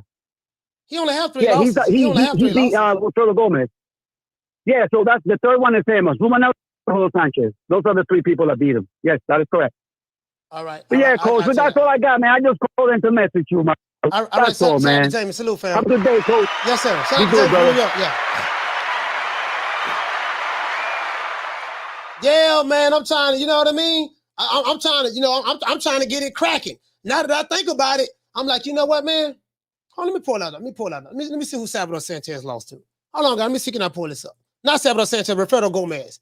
Wilfredo Gomez was a bad boy. That boy had a lot of knockouts, boy. He was a knockout artist for real. All right, let me pull it up and see. All right, Wilfredo Gomez, 3 losses. 3 losses. Salvador Sanchez was his 1st loss. Azuma Nelson was his 2nd loss. Alfredo Lane was his 3rd loss. I think I remember that fight. I think I seen that fight too. Anyways, and shout out to Knockdown 305. He said, Coach Malachi, remember Jeff Fenech? He fought Azuma Nelson twice. Yeah, I remember Jeff Fenech. I remember him, but I'm saying I was talking about the 3 losses, that Wilfredo Gomez had. Hey, what to say, coach? You might as well go all in. Edgar. All I'm saying, fam, is this. What I'm saying is, you know, not hey, Drew reminded me of some stuff. Bro, listen, we sitting there doing all this capping for Benavidez, but the fact of the matter is, Benavidez is under contract with the PBC. He signed a 3-fight deal, and I'm pretty sure that they're going to have fights on their side of the street for him to fight. So if that's the case, like, what are we doing here? What are we doing? You get what I'm saying? Like, what are they doing? Y'all get what I'm saying? Like, what are they doing on that side of the street? Shout out to Drew. Hey, okay. Dropping that quarter over. Bam, dubbing your boy. Hey, Leroy. Super chat received. Playtime's over, boy. Down from the bar, there's a platform stage. People pimping, sharp as razor blades. Shout out to Drew. He said, like I said before, he said we work smarter, not harder. We making all the in-house fights. We don't believe in making another promoter rich or fight on apps. Like I said before, we work smarter, not harder. We make all in-house fights. We don't believe in making another promoter rich. You know what I mean? Or fighting on apps. While at the same time, Floyd Mayweather fighting on apps. Make that make sense. True. That's different. I'm a retired fighter. Hey, shout out to Bless. He said, but the will, I guess, but they will make more off of the fight with Canelo. Oh, yeah.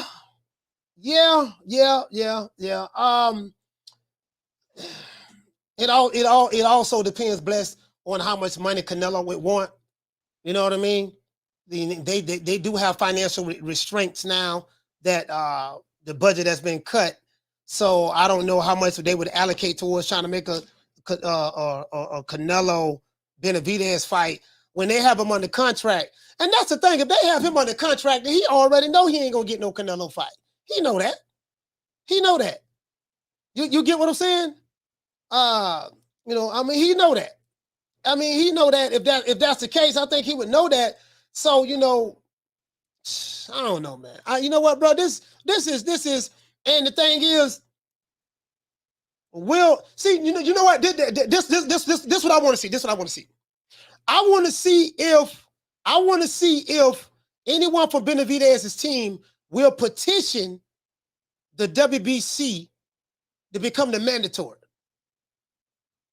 Even though David Benavidez said that he is the mandatory, he's been the mandatory for the past 2 fights. I don't know how true that is. I need to see. Say he's been the mandatory. If he's been the mandatory for the past 2 fights, if he's been the mandatory, I don't know about that. Y'all, let me see. He said he's been the mandatory. He don't fought in 2 title eliminators. This is his 3rd title eliminator. He has to be the mandatory. He's the interim champion. But I haven't seen, have you guys seen any mandates? Yeah, I haven't seen any mandates from on WBC. Let's see. Let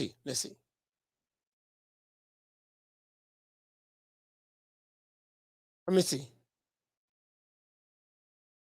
We know the WBC ain't done that. We know that. As a matter of fact, let me see. He called out Canelo, but he ain't the mandatory for Canelo. That's Reddit.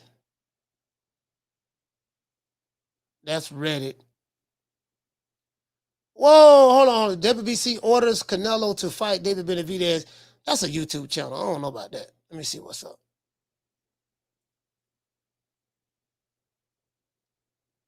I wonder where is that at? Hold on. There's somebody YouTube. Let me see. I wonder who this is. Oh.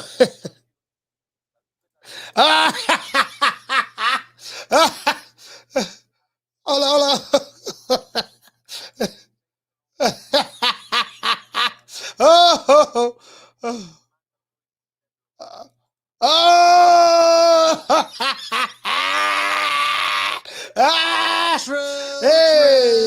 Hey. But this bum been taking the easy matches, fighting other bums. I found the video.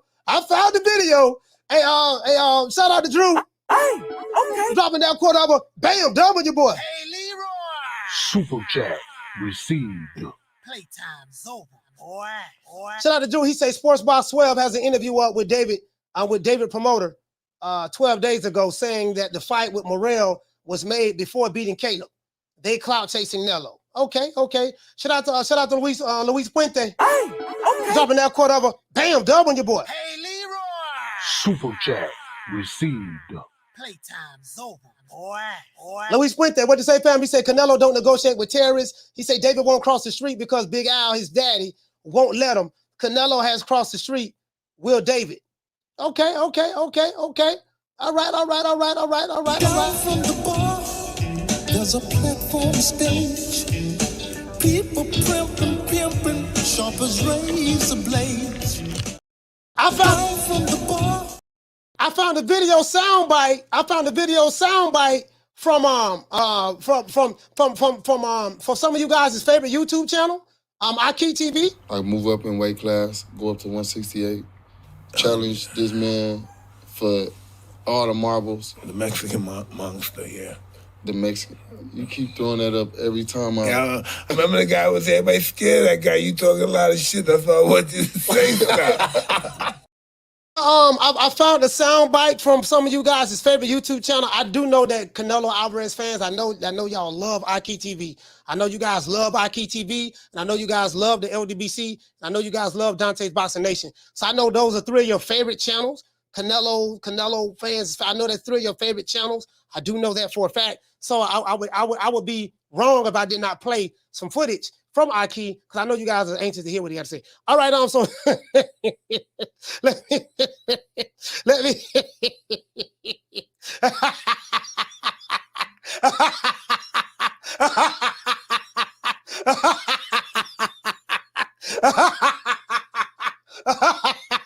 shout out to Shaq.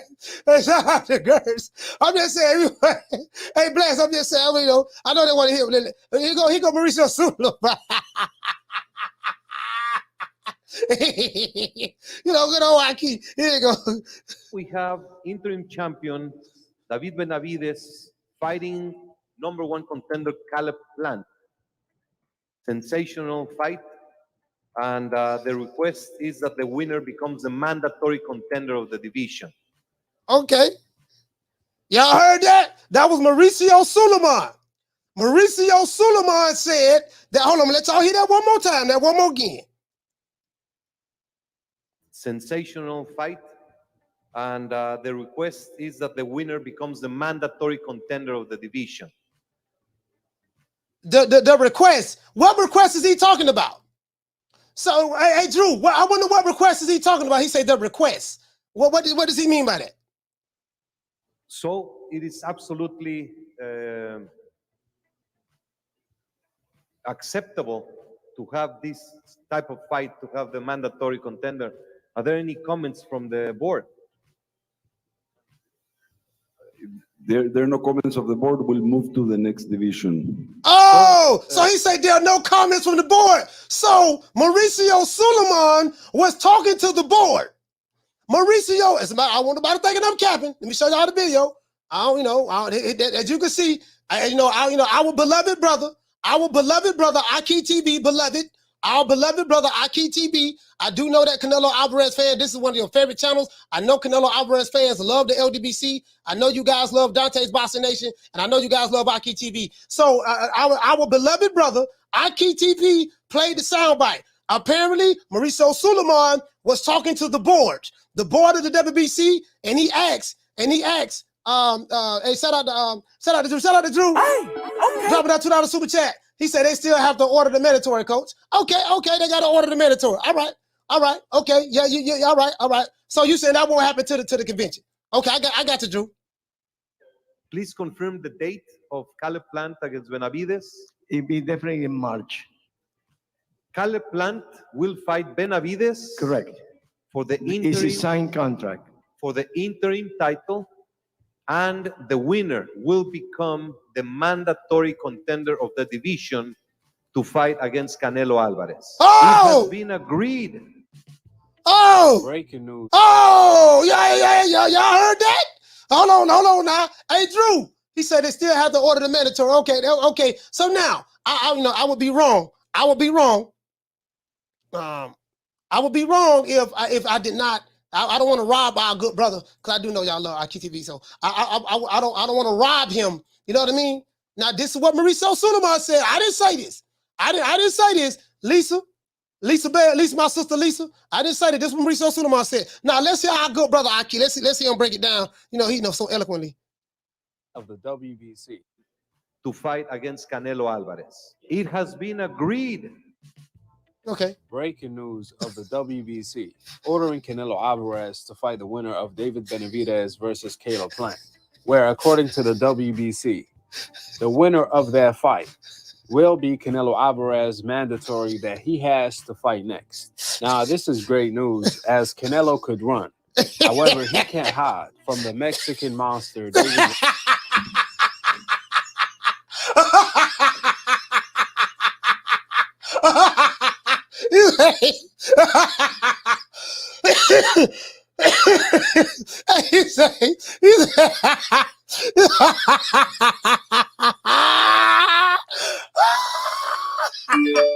What I got there, my key TV, boy? Hey, he never fails. Never fails.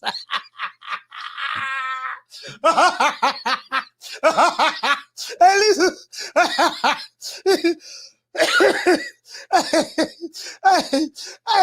Hey, El Unico. Boy, it never fails, boy. It never fails. Boy, this dude, but he stay shady, Canelo. He say mandatory that he has to fight next. Here you go. Benavidez versus Caleb Plant. There you go. To fight against Canelo Alvarez. It has been agreed. So basically this fight was Hey, Drew. Did you hear the hate? Hey, shout out to Drew. Hey, okay. Drop it that quarter up. Bam, W, boy. Hey, Leroy. Super chat received. Playtime's over, boy. Drew say he say so the audio from Mauricio was from last year, WBC conference. Yeah, the WBC conference. Yeah, I remember that. That was last October. He said from the WBC conference last year. He said, well, they also ordered Spence versus Thurman. So we'll get a new audio from the next conference. Yeah, I wonder what's going on with Spence versus Thurman, Drew. I wonder what's going on with that. Shout out to Drew. Hey, okay. Dropping that quarter up. Bam, W, boy. Hey, Leroy. Super chat received. Hey, man, that jump right there, man. Hey, shout out to Drew, man. Shout out to Drew. Down from the bar, there's a platform stage. People pimping, sharp as razor blades. Hey, you know, one thing I will say about Aki, he is so fair and balanced when it comes to reporting boxing news. He is so fair and balanced. I give him that. Breaking news of the WBC ordering Canelo Alvarez to fight the winner of David Benavidez versus Caleb Plant, where according to the WBC, the winner of that fight will be Canelo Alvarez, mandatory that he has to fight next. Now, this is great news as Canelo could run. However, he can't hide from the Mexican monster, David Benavidez, anymore. The walls are closing in on Canelo, so he has nowhere to go. If Canelo avoids the Bivol rematch, then he has to fight his mandatory David Benavidez. So the $1 million question for Canelo, what you gonna do? What you gonna do when they come for you? Is Canelo gonna retire? Or is Canelo gonna be a real fighter for once and stops ducking after all?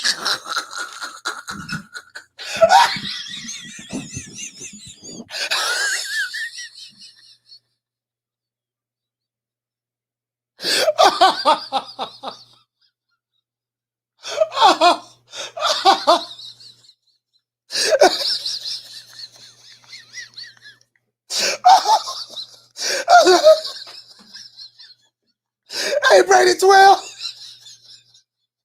I need the shade. The shade. Hey, Brady, the shade. Oh.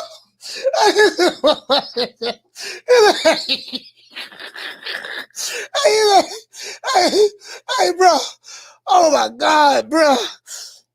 Oh man, bro, that was. Hey, he said, hey, hey, the shade. He said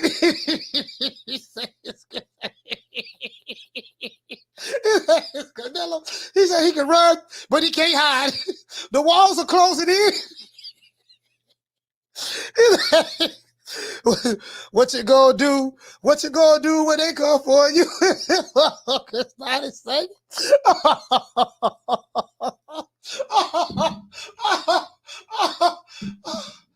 I can't breathe.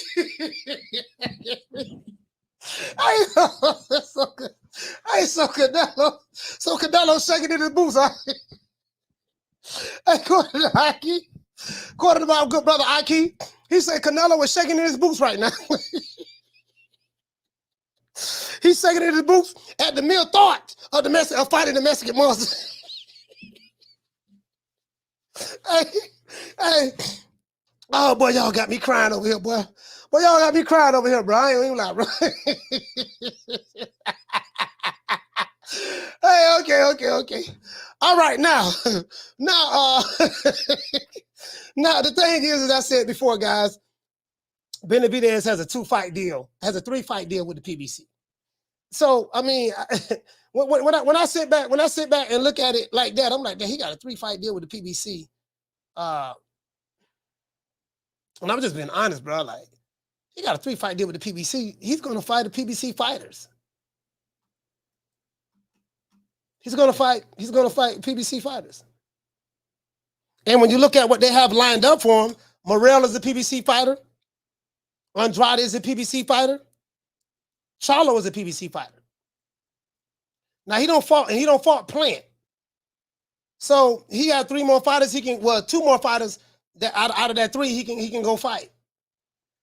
And now the thing that gets me is, why is the WBA suggesting to the WBC that, hey, we need 56 more more lights. Hold on. We gotta get the lights up. We need 56 more lights. Why is one section of the body suggesting that another fighter fight? You know, you get what I'm saying? Like, why is I'm not gonna. That would be a good fight, though. That will be a good fight. I'm gonna be honest with you, bro. Like, that'd be a good fight. I wouldn't mind seeing that fight. Hey, shout out to my sister Bless 365. As a matter of fact, that's it. I'm done. I'm through. As a matter of fact, we cussing you out. Anybody that don't hit the like button, Riley, get him. Fuck you.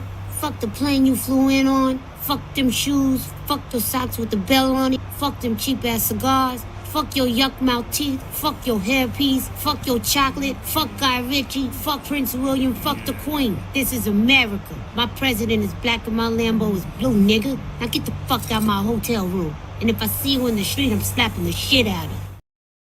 Yeah, that'll look real good for Benavidez. I'm not gonna lie to you. All of those are good fights, though.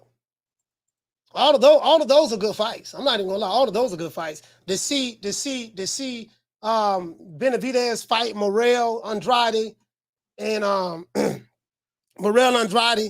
then maybe even a Jamal Charlo. I don't think Jamal Charlo is ready to come back and fight nobody.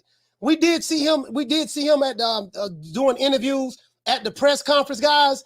We saw him doing interviews at the press conference. He didn't look good at all. He looked like he was drunk, slurring in his speech. You know what I mean? He was clearly inebriated. You get what I'm saying? He said Morrell would be avoided. Yeah, but what it is, you got to make them fight each other. Marvelous Marvin Hagler fought doggone, how many fights Hagler had at that time? Shit, Marvelous Marvin Hagler fought doggone John the Beast Mugabe. He fought John the Beast Mugabe, and he was like 33 years old. And Mugabe was like 25, something of that sort. And that was his second. He had 2 more. He retired in 80. He fought him in 86. He fought Sugar Ray in 87, lost the Sugar Ray split decision, and he retired. So that was his second to last fight. David Benavidez is still young. He's a young guy. So while he's young, he need he can do that as well. He can do that as well. He can clean out. He can literally clean out that whole side. To be honest with you. Like that'll really stamp it. That'll be like, God damn, he don't beat Morrell. And everybody think highly of Morrell because Morrell is he just put his last fighter in a coma. You know what I mean? He put his last fighter that he fought in a coma. The guy's out of the coma now, but he put him in a coma. You get what I'm saying? He put him in a coma, so you know he's a very, very powerful puncher, and he's a powerful puncher. And he's a powerful puncher, and he's very athletic. So some people may feel that style would give Benavidez some problems. You know what I mean? That style would give Benavidez some problems. I don't know. What did they say? One thing for sure, Charlo has a much better chin than Plant. That fight would go 12. You know what? I don't know if he has a better chin than Plant. Because Jamal Charlo hasn't really, has Jamal Charlo fought any punchers? Has Jamal Charlo fought any punchers? El Único? That's the thing. Has he fought any punchers? You know, because in the middleweight division, he doesn't really fought any. You get what I'm saying? So I can't really judge it by what he's done. You know what I mean? Because if you look at Jamal Charlo, all the people he fought, I don't think he's ever really fought any punchers. He said just one more fight for Benavidez this year. If not, then wait till next year after Canelo loses to Bivol again. But you know what though? Again, if he don't get Canelo this year, which more than likely he won't, he might as well go ahead and fight those other guys in this division. I mean, he can't wait. Hagler fought doggone John the Beast Mugabe at 32 years old. And John the Beast Mugabe was 25-0, 25 knockouts, something of that sort. 32 years old, he went and fought him. Shout out to Basil. Basil, what did it say, fam? Basil said Goku, Vegeta, Krillin, Piccolo, Optimus Prime, Megatron, the Dinobot, Starscream, Lion-O, Mum-Ra, He-Man, Skeletor. Can't save Ryder. Yeah, man. Charlo was rocked by Montiel. Yeah, as a matter of fact, Charlo had dropped Montiel in the first half of the fight, but the second half of the fight, Juan Montiel came back fighting strong. Hey, hold on. Yeah, Juan Montiel came back fighting strong. Yeah. I was going to say that, that Dominican dude, I forgot his name. He's the WBC Mendo. Well, he's the WBC intern champ and for the WBC. He's with the PBC as well. The Dominican dude, I forgot it. Carlos Adames. You get what I'm saying? And again, there's a whole lot of shit going on. Like David Benavidez has a 3-fight deal with the PBC. Ben Gunn said Ryder going 12. If Canelo go 12 with John Ryder, I would think Corey Bradley said Ryder will beat Canelo. And you know what, man? I ain't gonna lie, man. I'm gonna be completely honest with you guys. Because you guys from the UK, so you guys know a little bit more about John Ryder. But over here, Ben Gunn, don't nobody really know nothing about John Ryder. Nobody know anything about him at all. And if Canelo was to struggle with John Ryder, that would be looked upon. Canelo would be looked upon as food. We need 29 more likes. He would be looked at as food if he was to struggle with John Ryder. Because John Ryder is a no-name guy over here. Don't nobody know who he is. And you know how it is over here in America, over here, where we ain't never heard of you. They're nobody. I'm not saying that, but I'm just saying that's what they're saying. So, if Canelo struggles with John Ryder, what does that mean? Does that mean John Ryder is that good? Or does that mean Canelo is he's slipping? He's not the fighter that he used to be. Shout out to Ben Gunn. He said he won't struggle the same as he did struggle against Smith, but he's going to go 12. I'm picking Canelo to stop him in 5. He said, Coach, don't be shocked if Ryder spoiled the David versus Canelo fight. Bro, Brady 12, I'm gonna be shocked. I'm gonna be shocked, bro. I promise you, I will be shocked. Boy, if Canelo, hey, what you say? Ben Gunn say Ryder's that durable. If Canelo struggles with John Ryder, El Único say he can go 12. Man, okay, let me rephrase it. He said the only thing we know about John Ryder is the name. Is that his name is John Ryder. Let me rephrase it. Shout out to Jose Ayala. He said Ryder is solid, coach. He said Canelo wins, but this ain't no Yildirim. He can scrap if needed. Okay.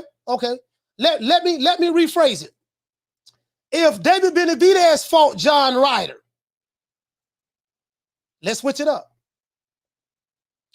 Hey, Nelly said, Coach, the boxing game today is full of ducks. Shout out to Nelly Content. Hey, check this out. Let's switch it up. Let's switch it up.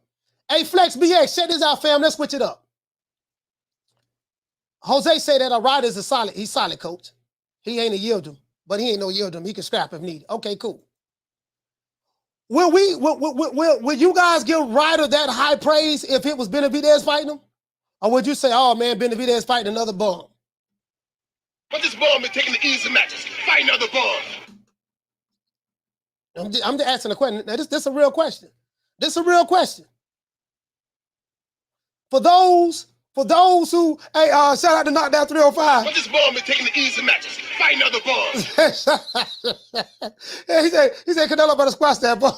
Hey, hey, but you get what I'm saying though? What I'm saying is, shout out to B Brown. He said, you know what they would say, Coach. Hey, B Brown. All I'm saying, fam, is that this is what I'm saying. Halim, this is what I'm going at with this. For those who say, hey, John Ryder is a good fighter. These are Canelo fans, I assume. Canelo fans are saying, no, John Ryder's a good fighter. And of course, the brothers from the UK are saying that. No problem. Will you Canelo fans be saying the same thing if it was David Benavidez fighting John Ryder? Would you say, oh, no, man, John Ryder, boy, but I don't know, Coach, he's a pretty good one. You know, he can scrap, he's a good one. Will you Canelo fans say that if it was David Benavidez fighting him, or are you only saying that because it's one of your favorite fighters, Canelo fighting? I'm just asking a legitimate question. True. I want you to be honest. I want you to be honest. And what to say, Southern Realist, he said, I'm from the UK. I don't think Ryder would be an easy fight for anyone. I think Canelo wins. Shout out to Flex BS. He said Ryder look like a solid opponent. Nigel Hines said Ryder is solid. Make no mistake. He's good, but he'll get stopped in 8. He said, Coach, is Ryder a Euroball? Well, you got to ask the dudes who use that term.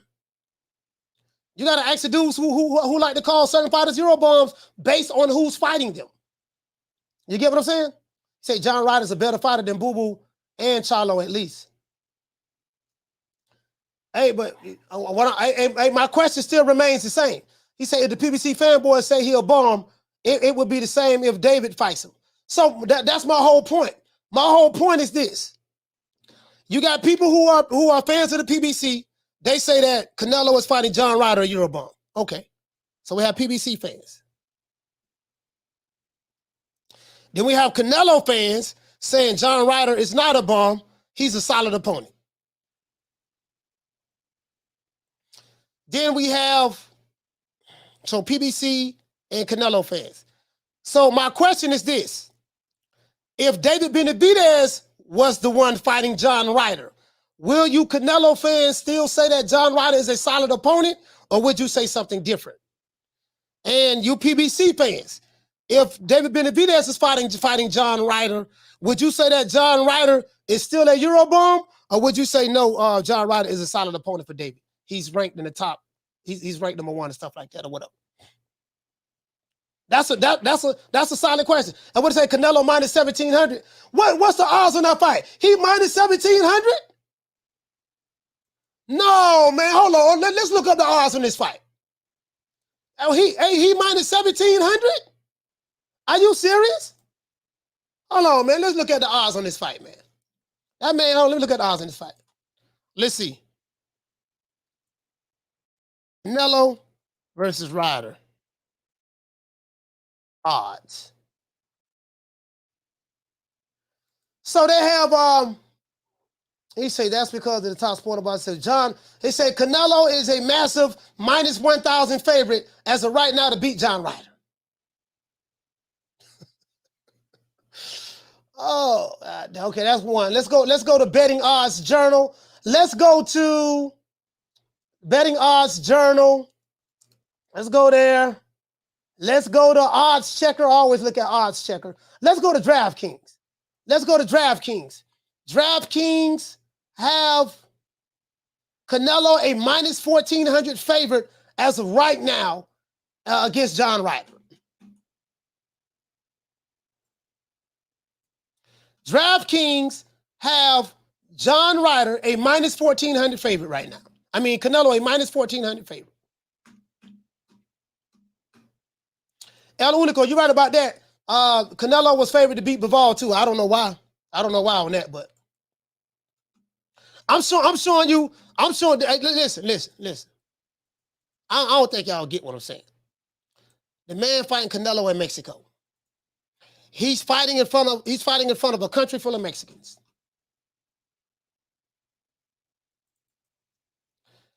DraftKings, as you can see right here, they have Canelo favored, and they have Canelo as a minus 1,400 favorite. John Ryder is the plus 700. So for all of you guys who say John Ryder might beat Canelo, you can win some money right here, boy. Right here, he's a plus 700. That means if you put $100 on this on John Ryder, you'll win $700. Dimitri Bivol was in another weight division. He was in another weight division. He was a champion, and he was a bigger fighter. For those who want to use that argument. Hold on, let me look and see what's up. What else we have here? Right here, all I'm saying is, the people, they ain't giving John Ryder, they ain't giving him a snowball chance in hell. I mean, I'm not neither. I'm not neither. I got him getting stopped in 5 myself. 5, I don't know what it is. 5 keeps staying in my head. 5. I don't know what it is. 5 keeps staying in my head. I don't know why, but anyways. As you can see right here, it says Adrian Reina. Hold on. As you can see right here, it said this is March 8, 2023. Canelo, John Ryder said Canelo is a minus 1,450 favorite to beat this guy. That's what they say. Hold on, let me get the cash app out the way. Shout out to Jamie Rivera. Hey, okay. Dropping out $2 cash app. He said, salute to you, Coach Green Eyes P in the chat. Okay, cool. Caller, what's your name? Where you calling from? What's up, Coach? It's D-Block, the biggest Benavidez hater of all time.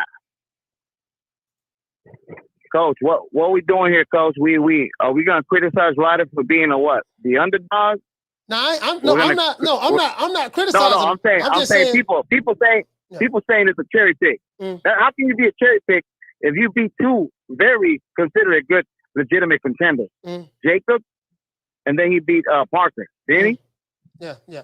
Okay, Google didn't want to be a part of it. Well, that Daniel Jacobs victory was questionable because I had Daniel Jacobs winning that fight. I think it was questionable on that day. Yeah.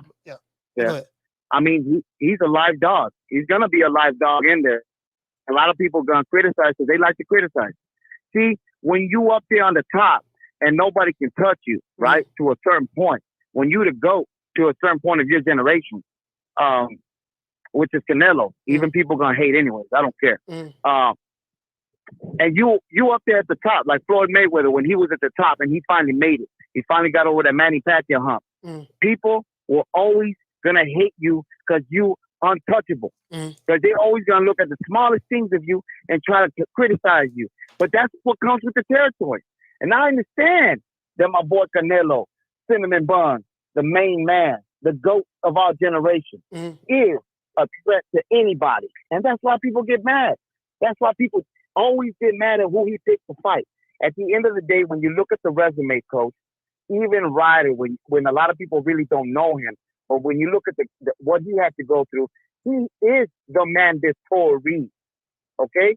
Let's be real with that. He's not about, here's a free paycheck. I know he's going to Mexico. So when was Canelo supposed to go to Mexico and fight? Who he's supposed to fight? I know let me ask you this while I'm on the phone. If David Benavidez was fighting John Ryder, how would you feel about John Ryder? If it's the mandatory, he fought Caleb Plant. I mean, they were both supposed to be fighting for that WBC, right? So do you think highly of John Ryder, regardless of whether he fights Canelo or not? The guy's a tough fighter, man.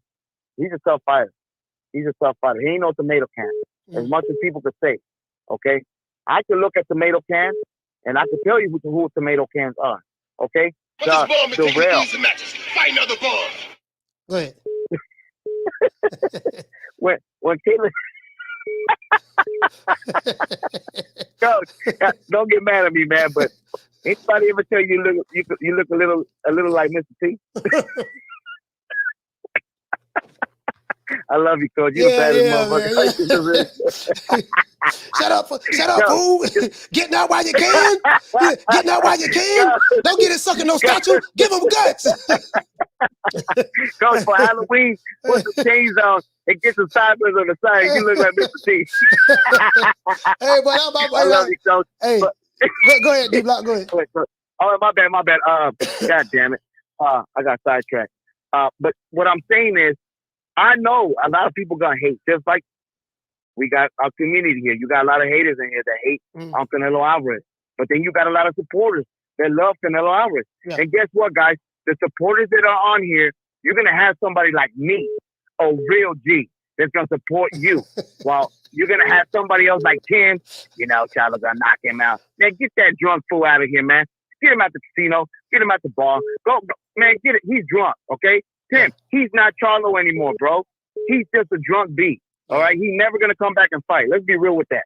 Right? They're gonna use him like leftovers, man, against Benavidez. But that's what I'm saying, Coach. Ryder is no joke. Y'all keep on thinking he's a joke. Now, do I think Canelo gonna knock him out? Hell yeah. I ain't gonna lie about that. He's gonna knock his ass out. He's gonna make him look worse than what Benavidez could do to Caleb Plant. That's all I gotta say about that. Okay? Because Canelo's a real G. What you think about that, Coach? Hey, well, I got Ryder going down in 5 myself, but hey, man, but everybody's telling me something different. I know that he is a minus 1450 underdog. No one is getting like the betting odds right now is crazy. If all those all those from the UK who believe in Ryder like that, y'all might want to put your money on Ryder. And some people would say, I'm just saying now, I gotta be honest, and that's why I asked you if it was David Benavidez fighting John Ryder. Would you give Benavidez credit for beating him? Would you say he was a tough competitor and all of that stuff there? Because some people, I think this is what I believe. I believe that people are changing their position based on who the fighter is that they're fighting. You know what I mean? So it is what it is. But I got other calls calling in D-Block. Hey, thank you, Coach. Thank you for calling. Man. Salute, all right, Coach. Have a good one. Bye.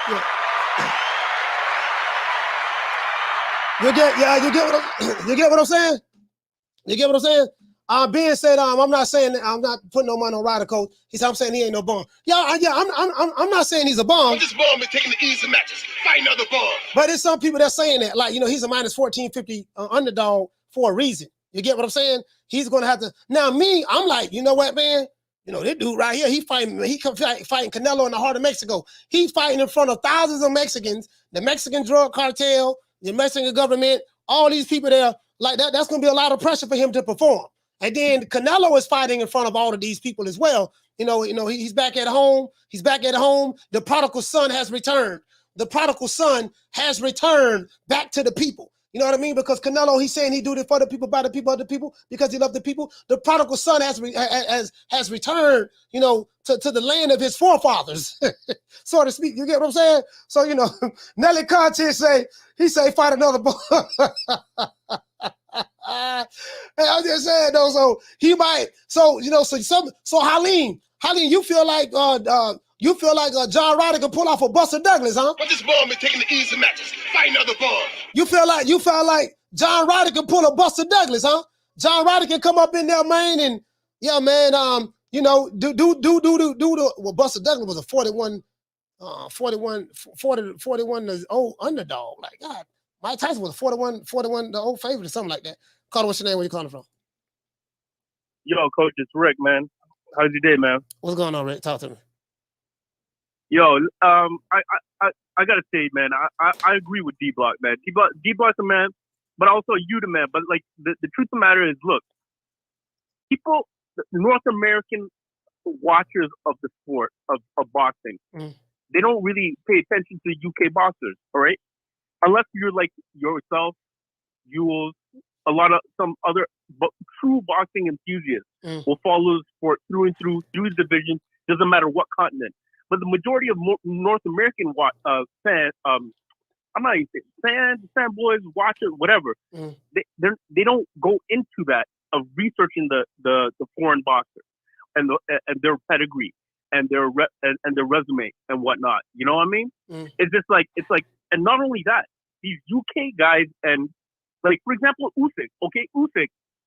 we were talking about the other day. Like, Brother Man doesn't know how to speak English. All right, that's first off, right? And we can't hold that against him. We got to look. He can't speak a language. So then not only that, we as North American watchers, we like to hear trash from the boxers. We love to hear them talk shit. Like, that's why some of these idiots, they love Tyson Fury, because he likes talking smack. Even though he ain't a boxer, he ain't willing to glove up, throw down, get in the middle of the street. None of that shit. You know what I mean? He's dodging. He's a dodger, but he talks a lot of shit. He flaps his jowls too much. But we as North American watchers, we'll follow him because he's a UK boxer, but he likes to talk a lot of shit. You know what I'm saying? So we love to listen to that shit, that drama, but then we don't love to like look into the person's resume and whatever. So John Ryder doesn't talk shit, right? But then again, his resume speaks for itself. He became a mentor. He's like Canelo got. He is gonna. I agree with you. I think the 6th round may be a little bit soon, but I think maybe the 7th he'll get Ryder out of there. But at the same time, heavy is the crown that wears the thing. A lot of North American people probably don't even like that Canelo's the number one draw and the number one main drain fighter. I mean, whoever. I need you to get to your point, fam. Talk to me. Yeah. But anyways, man, I'm just saying that, like, a lot of North American viewers, they don't know the UK and the other boxers from abroad, and I don't know if you agree with me on that, man. Yeah, I mean, a lot of fans only know just fighters who are the popular ones, the big names. They don't know like the domestic fighters and stuff like that. It is what it is. I'm being honest with you. Like, I've only seen John Ryder. I don't watch a lot of John Ryder. I've seen maybe 3 fights that he's had. You know what I mean? I saw when he fought Zach Parker. I saw the Daniel Jacobs fight. I thought he lost that fight. And I think I've only seen him when he fought Callum Smith. That was a questionable. He might have won that fight. So other than that, that's it. Hey, but listen, man, Rick from Toronto, man, thank you for calling the show, fam. I salute, man. Thank you for checking in, brother. Give him a round of applause. Yeah, so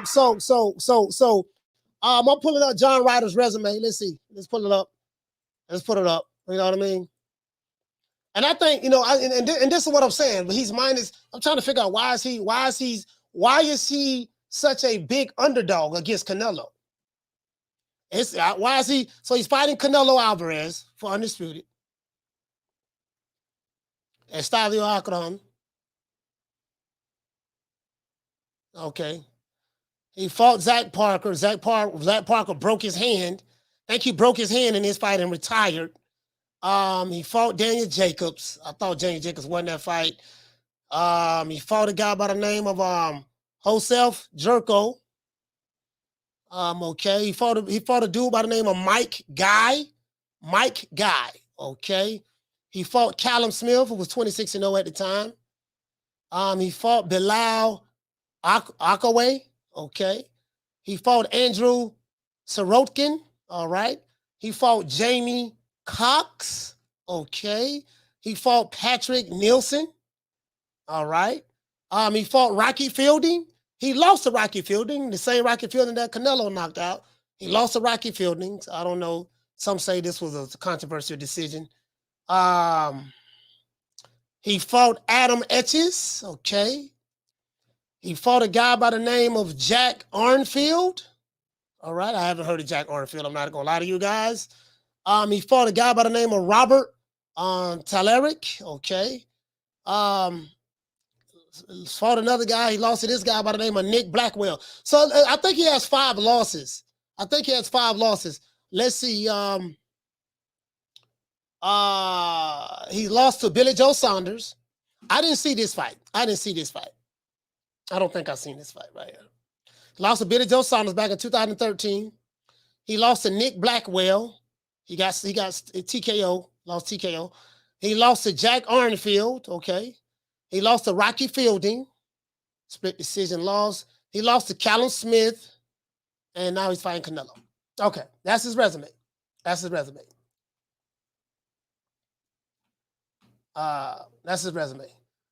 He said Nick Blackwell is the guy Chris Eubank Jr. put in a coma literally.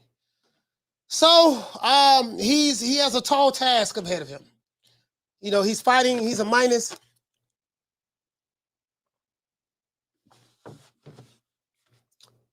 He say he has a better resume than Benavidez and Andrade. Yeah, I think it appears so. I think he does have a better resume than Andrade. Yeah, he's fought Zach Parker.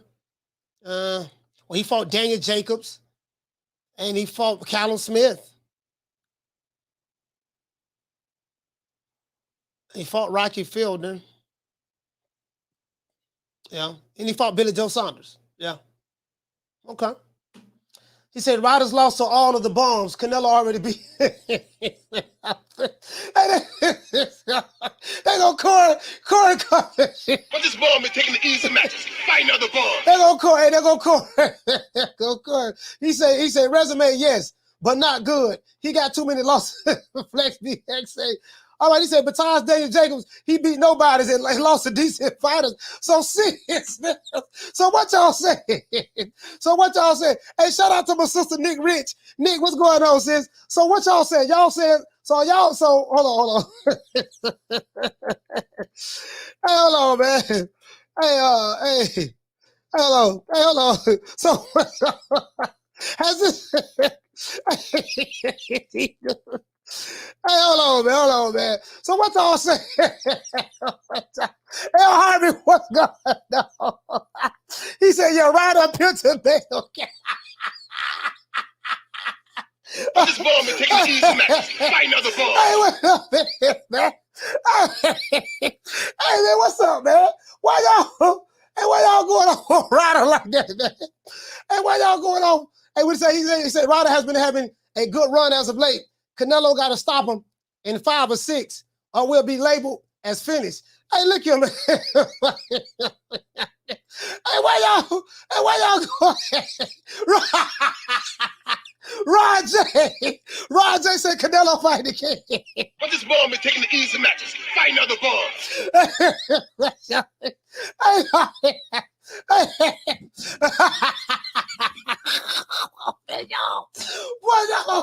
Why y'all ease up on Ryder, man? Y'all ease up on Ryder, man. What's up? Boston Logic United States. But this bomb is taking the easy matches. Fighting other bombs. Hey, everybody. Hey, getting out while you can. Don't get it sucking no statue. Give them guts.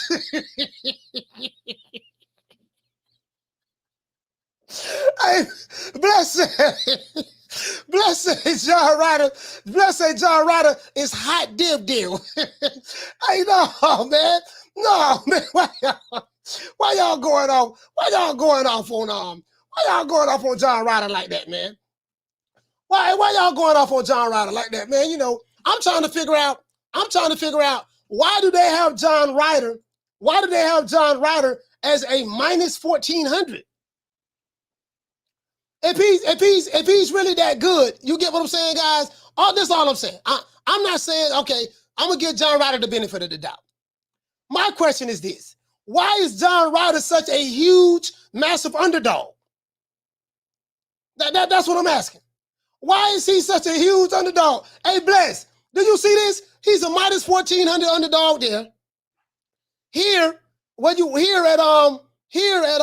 Boxing Inside Journal, he's a minus 1450 under. He's a minus sorry about that. Canelo is a minus 1400 favorite right here to beat John Ryder. He's plus 700 right there. And over here, Canelo is a minus 1450 favorite to beat John Ryder, and John Ryder's plus 770. Even Cookie barking. So I mean that's what I'm saying. That's what I'm saying. Shout out to the Peace Be Free. What's going on, Peace Be Free? And shout out to Flex BX. He said ain't no Ryder taking a dive. Hey, let me tell y'all something, bro. I'm putting money on 5. I'm putting money on 5. I'm putting money for the Canelo to stop this dude in 5. For some reason, the number 5 is just jumping around in my brain. It's like 5. Something that's telling me 5. Something telling me 5. OG, what he say? He say no. I think Canelo would carry Ryder and get a later stoppage. give his people a good show for their hard-earned money. Nah, you don't get paid for overtime. You don't get paid for overtime. What if Canelo tried to carry the dude? What if Canelo tried to carry him? What if Canelo tried to carry him and Buddy end up putting them paws on Canelo or something? I don't know about that. Yeah, I don't know about that.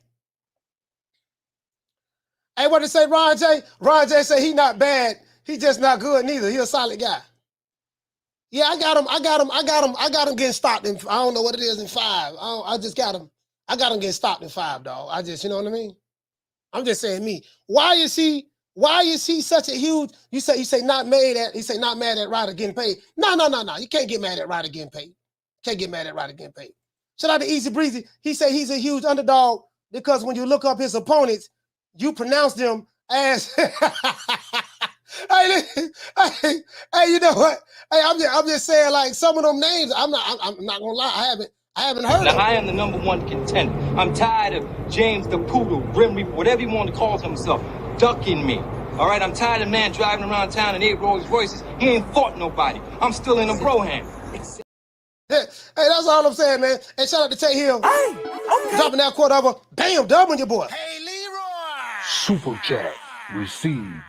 Playtime's over, boy. Hey, what to say, fam? He said that he said, Coach, if he lost to Rocky Fielding, it's gonna be a long night for him. That dude boxed like a mummy when he fought Canelo. And this is the thing. Remember we was talking about leftovers? I think Drew brought up, David Benavidez beat Canelo's leftovers when he beat Caleb Plant.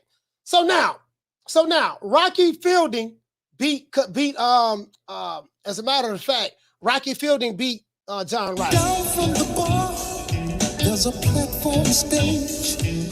People pimping, sharp as razor blades. So let's look at this guy's resume again. John Ryder has 5 losses. And since we like to say that people who lose, if you're a fighter and you beat a fighter that already have losses, you beat somebody else's. That's what our good brother Drew said that David Benavidez beat Canelo's leftovers. John Ryder has 5 losses. So he's lost to Billy Joe Saunders, but Canelo beat Billy Joe Saunders, and he was an undefeated champion. So Canelo was fighting Billy Joe Saunders leftovers, but Canelo did beat Billy Joe Saunders as well. John Ryder also lost to Nick Blackwell. That's another leftover that Canelo was fighting. He also lost to Jack Arnfield. I don't know who Jack Arnfield is, guys. Maybe someone can educate me on that. I never heard of the guy. Just being honest with you. I never heard of the guy. Hey, we need 10 more likes.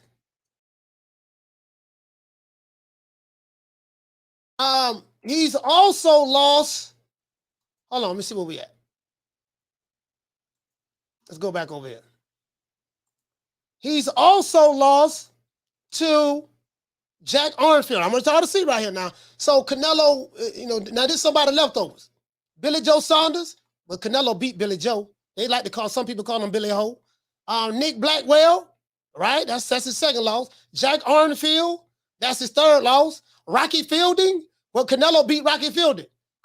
So Canelo went back and beat the dudes that beat him. Rocky Fielding, and let's see. And Callum Smith. Canelo beat Callum Smith too. Well, how many people on this list that Canelo beat? He beat Callum Smith. I think he won the vacant WBC title. Let's see. Canelo beat Rocky Fielding, knocked him out. Jack Arnfield, I don't know if Canelo fought him. He could have fought him. I don't know. Nick Blackwell, I don't know if Canelo fought him neither. I don't know. Let's see. Billy Joe Saunders. So Canelo beat all these guys. So Canelo is fighting all of these guys as leftovers. That's how that works. That's how that works. Shout out to Ron J. What did you say, fam? You say he's the Danny Garcia of the division. Yeah, he lose all his step-up fights. True. Well, he did beat Danny Jacobs, though. He did beat Danny Jacobs, Ron J. But I had that counter. Joe G. Valdez, what did you say? You said Ryder beats Charlo. You think Ryder beats Charlo? Big Charlo? I don't know, man. We're the Charlo twins. We known for calling everybody out. Please call these people out. Listen, the whole world's looking at you. Call these people out, What's please. up? It's the Jamal the Hitman Charlo. Let's get it. Who won it? Name them names, man. They know who they is. Name them names, please. The names need to be But they know who they is. The Mexican monster. Mexican monster. Canelo. Hey, what to say? You said I don't know Cowboy. I don't know Cowboy Cat. Can't trust you with the avatar. Hey, shout out to Knockdown 305. He said walk through Buffy. Boy, y'all being rough. Well, why y'all being so rough? Why y'all being rough on Hey, why y'all being rough on John Ryder like that, man? You know, the Night Rider. Night Rider. You know what I mean? The Night Rider, man. He say Canelo fighting Ryder's leftovers. I mean, Ryder is somebody else's leftovers. No, I think you got that wrong, Jamie. Ryder is somebody else's leftovers. Shout out to Barcelona United. He say Bivol is Russian, not classified as Eurobomb. Yeah, he's not a Eurobomb. Yeah. He say John B. Poetic say John Ryder is the finest of the cherry. Boy, y'all, hey, so you know my question. So I think that if it was David Benavidez fighting John Ryder, and David Benavidez beat John Ryder, I'm just being honest with you. I believe, just like how we're talking about Canelo fighting this guy that's a bum, right? But this bum is taking the easy matches, fighting other bums. A lot of people in the chat, y'all saying that John Ryder is a bum. Yeah, that's what y'all saying, right? What? Y'all ain't giving him no respect. Put some respect on my name. Y'all ain't giving John Ryder no respect. What? Why, I have no idea. To this day. Really though. True. Y'all don't want to respect John Ryder. You just sit here, you don't know what I'm talking about? Y'all want a niggas playing when it come to John Ryder. You see what it is. See what it is, baby boy. See what had happened was. All I'm saying is, something wrong with y'all, man. Cocaine is a hell of a drug. Y'all ain't putting no respect on John Ryder's name. The stickiest of the icky. You want to smoke with the old boy Rick James? I have no idea. Sit your $5 ass down before I make change. Eileen say so. Yildirim was a cherry pick. I don't know, man. We did it first, and we motivate even the greats. This is different. We did it. El Unico said Ryder KO's Beterbiev. I seriously doubt that. Beterbiev is a light heavyweight. I seriously doubt that, fam. I don't think you're a better corner on that one, El Unico. I'm with you when you're right, but I mean that's your opinion. But I seriously doubt that. I do not see him knocking out no Beterbiev anytime soon. The fuck?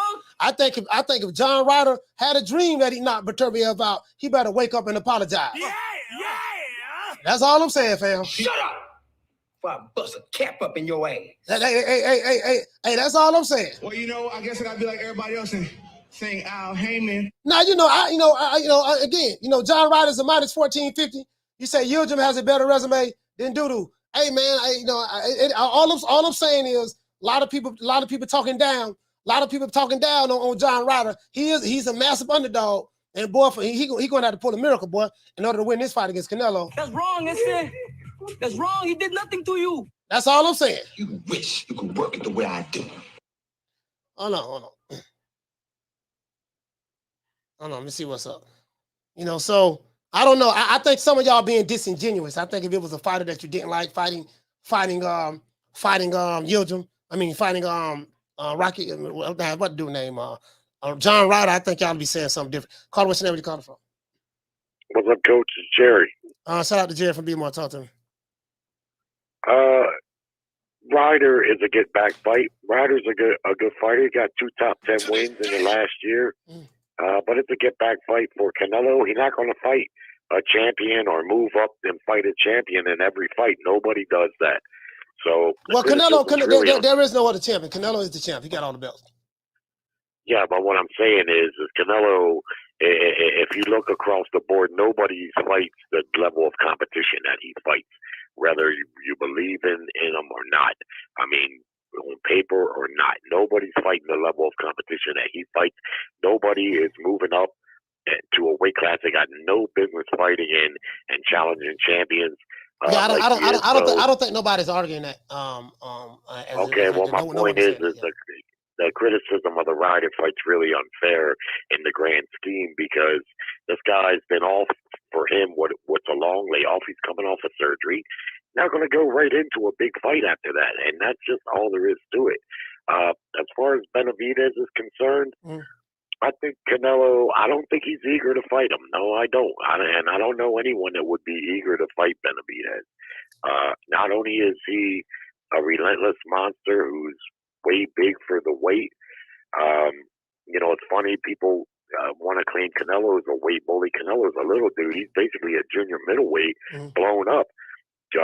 But you don't hear Benavidez getting much criticism, and he's a real weight bully. He could probably be fighting at cruiserweight. Nonetheless, I don't think Canelo's in a hurry to fight him, but why should he be? Benavidez doesn't have a belt, and it's not like it's a big payday, like he's some kind of a well-known guy. He's just a real tough out, and really too big for Canelo. But also, it's this. Benavidez is Mexican. Really, he's American. He's a natural-born American citizen. He was born in Arizona, but he's of Mexican lineage and Ecuadorian, I believe. But in the Latin community, we know Latin folks, they expect a certain type of fight. And they make that fight. Canelo is smart. He knows that he'll have to box Benavidez. He's not going to be able to trade with him and stand there and fight a Mexican slugfest. He just won't do it. But not doing it will cost him fans. Just like the first Golovkin fight. Canelo was building a huge fan base, and he still has that. But after that first Golovkin fight, when he fought on the back foot most of the fight, I've seen a lot of Latins kind of jump off of him from there. They didn't like that. They didn't like that at all. And if he fights Benavidez, if he's going to beat him, he's going to have to fight a similar fight. He's smart enough to do it, but there's a chance he could lose fans. Even if he wins the fight, he could lose fans. Okay. That's my take. All right, shout out to Jerry for being more salute, fam. I thank him for calling the show.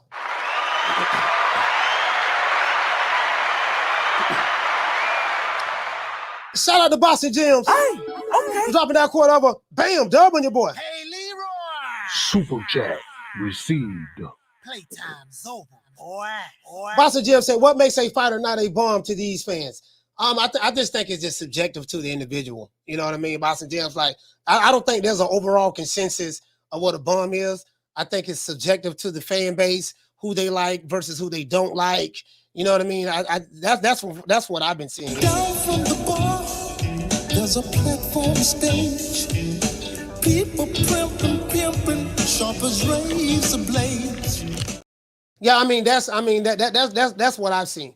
And I think certain fighters, when they're on a certain level, people want to see certain fights. You know what I mean? Like, they were the same way with Crawford. When Crawford fought Avanesian, people jumped all down his throat for fighting Avanesian. They felt like Crawford's skill set is so good. I'm talking about the people who hate Crawford, who say he'll get destroyed, but when they hate him, but he fought Avanesian and got paid some decent money.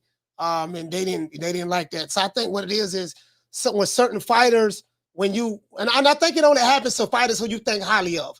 Like, even though people may have fighters who they may hate Canelo, they may hate Crawford, they may hate Tank Davis, they may hate whoever a top fighter is. They have a different. The top fighters have a different set of standards in the eyes of certain fighters versus fighters who are not top fighters. You get what I'm saying? So that's what I see going on. When it's a top fighter, you want to see him constantly getting in there with the other top guys. But some of these fans have double standards. When it's their favorite fighter, they do have a double standard. Like, you may have Spence fans that may say, hey, I want to see Crawford do A, B, C, and D. You know what I mean? But they may have a different requirement for Spence. Some people think high-level Ugas. I never thought high-level Ugas. Ugas is well, I don't want to say he trash, but when it comes to the champs, he's not the creme de la creme. You know what I mean? But he did what he had to do. Someone like a Canelo is held to a higher standard because he is called the face of boxing. He's called the face of boxing. So, heavy is the head that wears the crown. So because people look at Canelo in a higher standard, even the people who hate him, they expect to see him in there with higher standard type opponents. So I think that's what it is. And so it's kind of subjective. It's kind of subjective to that. So I do get it. I do get it. You get what I'm saying? I do get it. And somebody like a John Ryder, shout out to Swad Jones in the building. Somebody like a John Ryder who can be looked upon as, man, this dude really ain't that good, man. Like, he got 5 losses. He lost to Yildirim. Canelo knocked him out. He lost to Rocket Fielding. Canelo knocked him out. He lost to, you know what I mean? So this dude, that's how they looking at it. They looking at it like that. You know what I mean? So it is what it is. That's all I'm saying. So I think the different fan bases have different criteria based on who the fighter is. True. Shit, like it's somebody in the UK right now. They represent for John Ryder in the UK. They represent it. They saying doggone John Ryder. John Ryder ain't nothing to be playing with. Alan R said John Ryder. He said don't sleep on John Ryder. You know what I mean? I'm in a coma. I ain't gonna lie. Alan R. Not only am I asleep on John Ryder, I'm in a coma. I'm just being honest with you.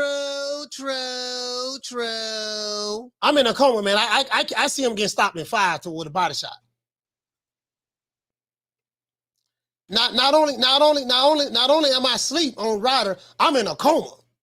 I'm on my way to the hospital right now. I'm just being honest with you, man. I'm just being honest with you. When I look at this fight, I don't see it no other way. I just don't. Shout out to Marquis. He said, for those riding Ryder, he said, tell me how he can win. Hey, Marquis, I'm just being honest with you, dog. I'm just being honest with you. You know what I mean?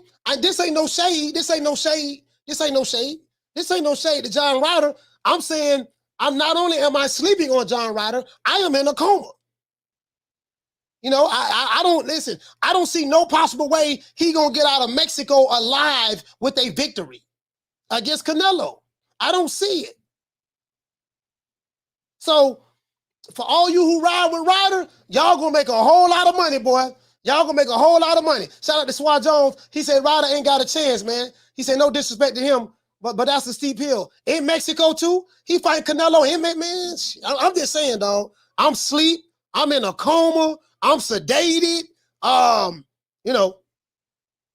just telling you. This, and I'm just telling. That's just how I see it. Caller, what's your name? Where you calling from? Martin from Oakland. Martin from Oakland, talk to me.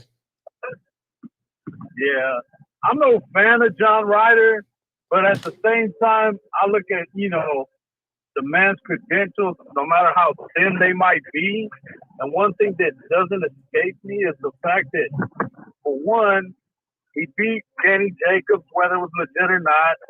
A win is a win when it comes to the record book. That's somebody Big Charlo was supposed to fight, but didn't.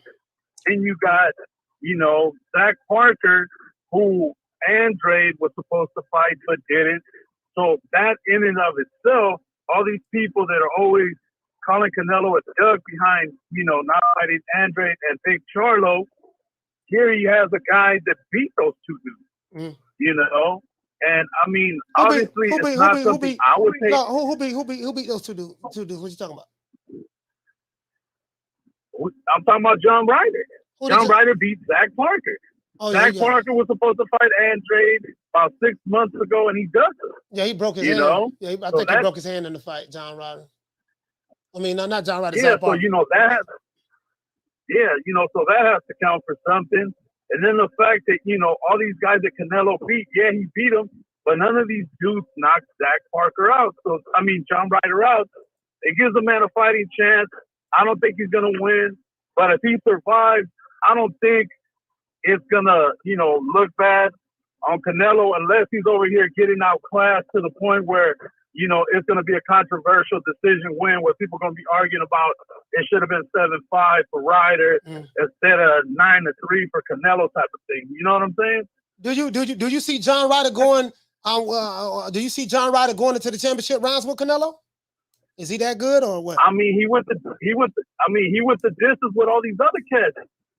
Saunders, Caleb Smith. He went the distance with Danny Jacobs. So anything is possible. You know what I mean? All these guys are legit super middleweights. So all these guys can punch. So I would think that because let's keep it a buck, coach. Canelo ain't got that much pop at 168. Yeah, he broke Billy Joe Saunders' orbital bone. Yeah, he knocked out Plant, but he ain't never had one of them one-hitter quitters like real, power punchers have. He's more of a wear you down to the body and then just take you out of top kind of fighter. What's disturbing to me And I'm not giving him a shot myself. I'm just being honest with you. He lost to Billy Joe Saunders. Canelo stopped him in 8. He got knocked out by Nick Blackwell. Then he loses to a guy by the name of Jack Arnfield. You know, he lost to Rocky Fielding. He did Canelo. We saw what Canelo did to Rocky Fielding. And then he fought Callum Smith, unanimous decision. Canelo literally beat his left arm to death. Callum Smith didn't even want to let his hands go. Canelo beat him in the arm to death. He took the WBC belt. I think that was the first belt that Canelo won. I think that was the first belt he won at super middleweight. You get what I'm saying though? So and the WBA. Yeah. So Canelo knocked a lot of those guys out that beat him. And so I just see Canelo getting this dude out of there in 5. I keep saying 5. I don't know what it is. I keep saying 5, but 5 is in my head. Is that Chappelle clip, coach? Is that Chappelle clip? That shit playing in your head. Yeah, for sure. 1, 2, 3, 4, 5. Yeah, for real though. All right, coach. Hey man, shout out to Mark from Oakland, man. Salute, fam. Yeah, you get what I'm saying? So that's how I'm seeing it, guys. That's how I'm seeing it. Who you think he is? DJ Quick? No, huh? No, I ain't saying Kid Capri? I didn't say that. Oh, you must be Jimmy Walker. Blue, you ain't nothing. You don't deserve nothing. You don't get nothing. You get what I give you. I got a contract between me and you that say you do what I tell you to do. Therefore, shut the fuck. Don't say nothing. Don't speak to me. Don't look at me. I tell you something. Money, I just said. Blue, if I raise up, gonna be trouble. Trouble. I'm walking off. All I'm saying is I'm seeing 5. I plead the 5th. I plead the 5th. 5. 1, 2, 3, 4, 5. Anything you say, 5. Go ahead, ask me a question. Did you? 5. That's all I'm saying. I'm seeing the 5th. I'm seeing the 5th, boy. That's all I'm seeing. You know what I mean? It is what it is. Hey, but what say Swazone? He said, you don't deserve nothing. You don't deserve nothing. He said, who you think it is? DJ Quick? Kid Capri? Oh, you must be Jimmy Walker. Blue, you ain't nothing. You don't deserve nothing. You don't get nothing. You get what I give you. I got a contract between me and you that say you do what I tell you to do. Therefore, shut up. Don't say nothing. Don't speak to me. Don't look at me. Swaz, let me tell you something. If I raise up, it's gonna be trouble. Trouble. I walk it off. Yeah, man. Look here, man. Boy, all I'm saying is, this ain't no shade. This ain't no shade. This ain't no shade. This ain't no shade, dog. You know what I mean? I ain't talking bad. I ain't talking bad about the brother. This ain't no shade, man. But all I'm saying, fam, is this here, boy. Boy, he got 2 chances to win this fight. He got 2 chances not to get knocked out within the first half of the fight to Canelo. You know what I mean? He got 2 chances to just even winning this fight. Slim and none. And Slim just went on vacation. True. It ain't nobody in the UK that's going to convince me otherwise that John Ryder got a chance in this fight. Boy, Prince Charles can knight me right now. I'm gonna make your night, coach. Get on one knee, make your night. All you got to say is John Ryder. He's tougher than we think he is. I'm gonna say Prince. The king. I'm gonna say King. I ain't gonna lie to you, dog. I just don't see it, dog. I mean, I'm not knocking him. You know what I mean? I'm hearing the brothers and sisters in the chat. They riding for John Ryder. They saying Ryder is a really, really good guy. They're saying Ryder is a tough competitor, and Ryder is going to do big things against Canelo. I don't see any of the big things he's going to do, sir. I'm just being honest with you. I think he's going to try to run.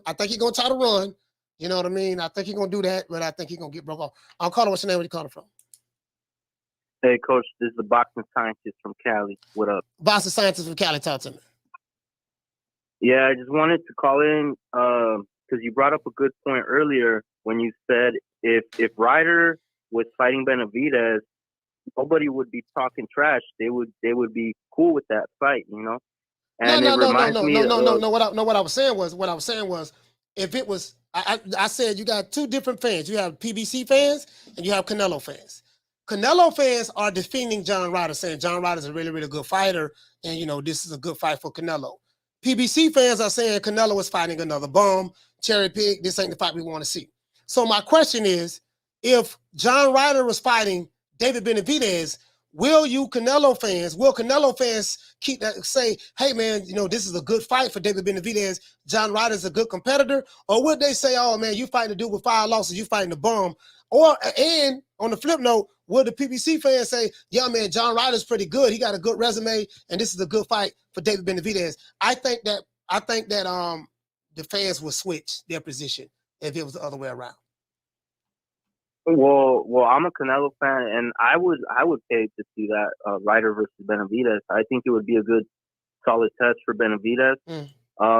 He'll probably win, but I wouldn't criticize it. But that's just me. Anyways. Also, because the reason I say that is because I see a lot of Canelo haters on here bringing up things from the past, like Yildirim. When Yildirim was Benavidez' mandatory, they were not calling Yildirim a cherry pick or a Euro bum. They were hyping Benavidez up, saying, "Oh, this guy's a boogeyman, a monster, et cetera, et cetera." As soon as he becomes Canelo's mandatory, all of a sudden he's a Euro bum. Which fighter that is? Yildirim. Remember him? Yeah, Yildirim. Yeah. I think Yildirim beat John Ryder, if I'm not mistaken. I think he did. Let me see.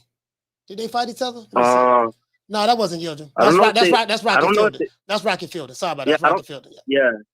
That's what I was gonna say. I don't think they fought, but anyways, that's just the way it's gonna be. Whenever Canelo fights that person, they automatically get called a bum. If these guys are such bums, like Callum Smith, if he's such a bum, how come nobody can beat him? But this bum is taking the easy matches, fighting other bums. How come nobody can beat Triple G if he's such a bum? These are questions that the haters cannot answer. But anyways, that's all I got. Thanks for having me, Coach. I mean, shout out to the Boston Scientists. Salute, fam. Shout out to the Boston Scientists from Cali, man. West Coast, yeah.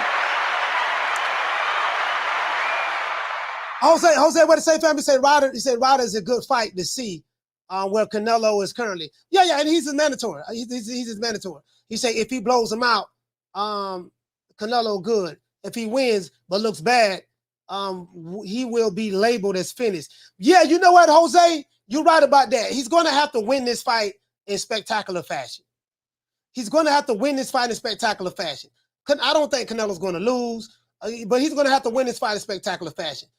For me, Canelo's going to have to stop this guy. He's going to have to stop this guy. You got to stop him. You know what I mean?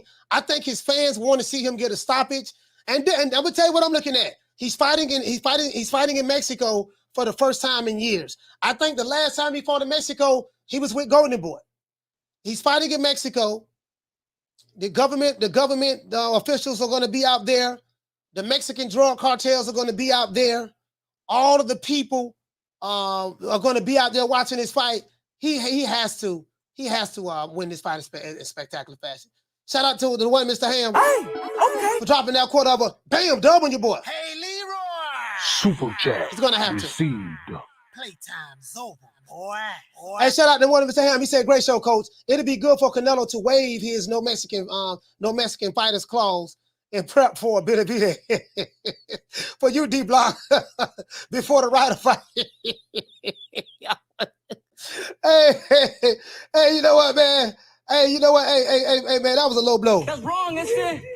That's wrong. He did nothing to you. Hey, that was low blow. He said, "Coach, you want to die?" Yeah. I don't lose weight. I don't lost a little weight. Yeah, man. That's hey. All I'm saying, man.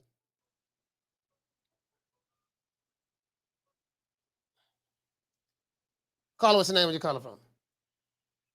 Martin, it's me from Jersey again. Martin, what's up, Coach? Martin from Jersey, talk to me. Nah, my opinion, man. This is a perfect tune-up fight for Canelo to come back. You know what I'm saying? Especially after that surgery that he had on his hand. I think the fight is probably the 6th round. Because Ryder comes forward, he's really aggressive. Yeah. Yeah. And that's perfect style for Canelo. That's true. And that's why I'm picking to get stopped in 5. I saw like 3 of his fights. He is an aggressive fighter. He's gonna come forward and he's gonna walk right into all kind of shit. I see him get stopped. Yeah, I'm just saying me. Canelo shouldn't have to. I think this is perfect for him. This is a layup, in my opinion. I feel the same way you see it. I mean, you can't expect him to fight after injury. After everybody needs a tune-up at some point in their career. So yeah, he's gonna stop this dude. I mean, John Ryder's he's not a bad fighter, but he's gonna get knocked out though. Yeah, he's gonna get knocked out. Yeah, that's all I got. That's all I got for now, Coach. Man, I'll see you tomorrow. All right, man. Shout out to Martin from Georgia, man. Yeah, shout out to Martin from Georgia, man. Salute, fam. Ain't nobody coming to see you, Otis. Shout out to Corey. What did he say? He said Ryder is a sacrificial lamb for all of Mexico. Yeah, I mean, I just think from his style, because he is a come forward fighter. Sometimes he can become a little aggressive. I just think that you can't fight Canelo like that. Because listen, the way he parries shots, the way he rolls with shots, slips and counter, Canelo has very, very good lateral movement, upper body movement. He gonna, yeah, bro. He gonna, and Canelo hit hard, bro. Canelo hit hard. Hey, listen, that dude hit hard, bro. That dude hit hard. That dude hit hard, bro. Like, that's what I'm looking at. I'm like, man, this motherfucker, yeah, man, shit, I don't know about this shit, boy. Them body side, you see do you see how Canelo, do you see his body attack when he go to the body? Man, you see when he made people miss? I watched that Billy Joe Saunders fight. Billy Joe Saunders was on the back foot. He caught Canelo with a two-piece. He would catch Canelo with some shots. And then Canelo was really good at closing the distance, and measuring the range. And when then Billy Joe was shooting his jab out there, Canelo started timing him. He slipped it, pop, went to the body. And then Billy Joe was coming down with his elbows to try to protect against those body shots as the round went on. And then what Canelo does is so smart. A lot of the great inside fighters do it. They'll show you that same look over and over and over and over because they're trying to set you up for something else. So what happened is when Billy Joe was walking towards, was backing up, Canelo would do the same thing, slip, counter to the body, slip, counter to the body. But then Billy Joe kept dipping his head down. Canelo realized he was dipping his head down, and he turned that punch from a body shot to like a bolo punch. And the bolo punch is what caught him. He, instead of going to the body, he turned it and came up with it, caught him. He dipped his head right down to where Canelo timed him with a shot at him and broke his orbital bone. That's what happened. This is the last call. Call, what's your name? Where you calling from? This is Eddie from Hazel, Texas. Eddie from Hazel, Texas. Talk to me. Hey, Coach, how you doing today, sir? Doing good, brother. Hey, one thing I was going to ask you is Canelo and Bivol, that's not set in stone, right? That's just something that Canelo wants. Yeah, I think that's what's going to happen. I think more than likely that Canelo wants that fight, and if he wants to Bivol, that means he's going to stay probably with DAZN. This is the end of his 3-fight deal with DAZN, but I think he's going to re-up and fight and maybe fight some more fights over there. He does have other options over there to fight, so yeah, I think he want to fight Bivol. The only way that fight doesn't happen if Bivol says he don't want to fight. So more than likely, Bivol is going to say, hey, look, the $2 million that you paid me last time, I'm going to need a lot more than that if you want to fight me. And then Bivol said that I don't get any points for beating Canelo because Canelo is a small fighter. So he said himself, wow, I don't give myself credit for beating him because he's a smaller guy. I was supposed to beat him. You get what I'm saying? That's what Bivol said after the fight. So I don't even think Dimitri Bivol is motivated to even fight Canelo again. This is something that Canelo wants to do. Unless Canelo give him an offer that he can't refuse. Unless Canelo say, look, man, I give you $8 million to come up and I'll move up and fight you again. And if it's something like that, I don't think he's even motivated to fight Canelo, to be honest with you. Yeah, that's what I was thinking. I was thinking Bivol is not too interested in fighting Canelo again. I'm honestly, Coach, I like Canelo just as much as I like any other fighter. I'm a boxing fan first, but I am a Canelo fan, I'm not gonna lie. But I'm also hoping that Bivol is petty and says to Canelo, nah, I don't want to fight you. I got other plans. Just so that the Benavidez fight can happen. That's what I'm hoping for. You know, I'm hoping Bivol just says that so that Canelo has no choice. And hopefully we can get that Benavidez fight because I think Benavidez is, to me, he's earned this opportunity a while back, you know, and that's it. That's it, Cole. That's all I wanted to say. All right, shout out to Eddie from Hazel, Texas, man. Salute to you, fam. Thank you for coming. Yes, sir. Have a good one. Yes, sir. Yeah, you get what I'm saying? Like, I mean, that's what I'm looking at. I'm looking at it from a stylistic standpoint. You know, he loved like those counterpunches like Canelo, mid-range fighters. They love those aggressive fighters. They love those aggressive fighters. Slip counter, roll, parry, catch, shoot. You get what I'm saying? He's gonna be doing all of that in the pocket. He's gonna be doing all of that in the pocket. You get what I'm saying? So, I mean, what you say? You say it's all great once you become undisputed. There is for mandatory. What you say? There is for mandatory that come with that, and everyone has the mandatory. You know what, man? I'm gonna be honest with you, dog. Like, boxing has changed a lot. I was talking to Joe Goosen. Was it Joe Goosen? Yeah, I was talking to Joe Goosen. And be on the lookout for that interview I'm dropping. I'm probably dropping this week. I was talking to Joe Goosen, and me and him spoke about, do you want to know why what made the old school fighters great as well? I'm going to tell you what made them as great as well. They didn't have a lot of belts. So by them not having a lot of belts, if you were a champion, you had to fight the other guys. You had to fight the other guys. So it doesn't matter if you only had one belt, you can't duck nobody. You're going to have to fight. Just imagine there only being one belt. And Canelo is in a weight division, no other belts. He's the only champion. And you got to fight with Jamal Charlo. After Jamal, you have to fight Andrade. After Andrade, you have to fight Benavidez. After Benavidez, you got to fight David Morrell. After David Morrell, you got to fight Caleb Plant, or vice versa. If you're Jamal Charlo, you the champ. After that, you got to fight Triple G. After that, you got to fight David Morrell. After that, you got to fight Carlos Adames. After that, you get what I'm saying? Because you got one guy, you have to fight all of these other guys. That's what made Ali and them so great, because they didn't have a bunch of belts. Now you have a bunch of title holders, not champions. The champion is the guy who have the belt.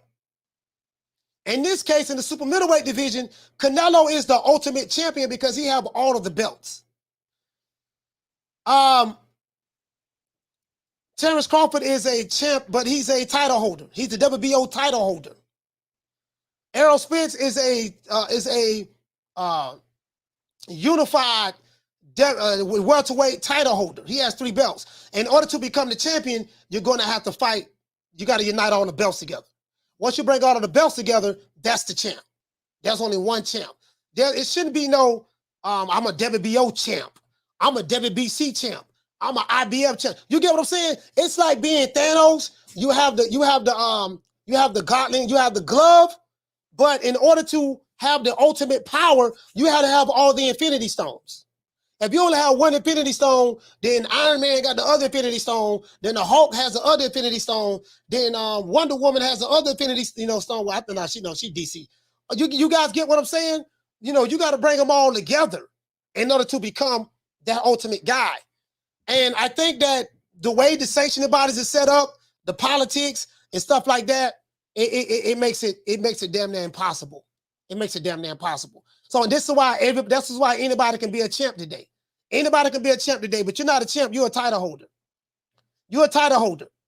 You get what I'm saying? And that's what we spoke about. And the way you stay sharp, you got to stay active. And this era is the total opposite. You don't stay active, and hell, everybody's a star. Everybody's a star.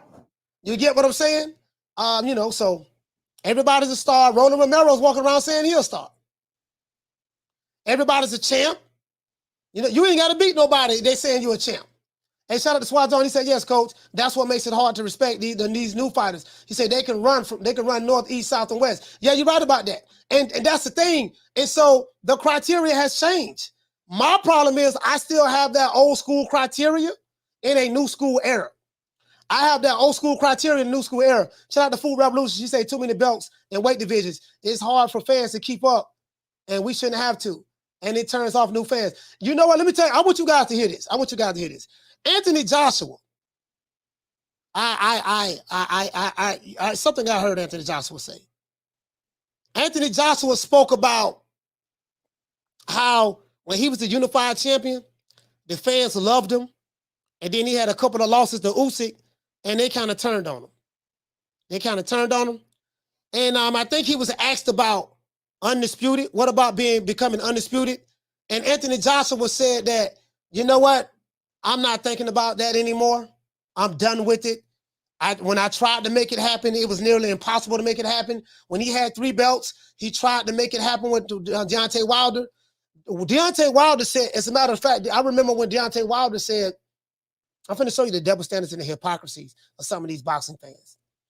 Deontay Wilder said, the belts are over, belts don't matter in today's time, belts don't matter. He said, I have the most prestige belt in boxing, the WBC belt. As a matter of fact, I'm going to let y'all hear it. I don't want nobody thinking I'm capping.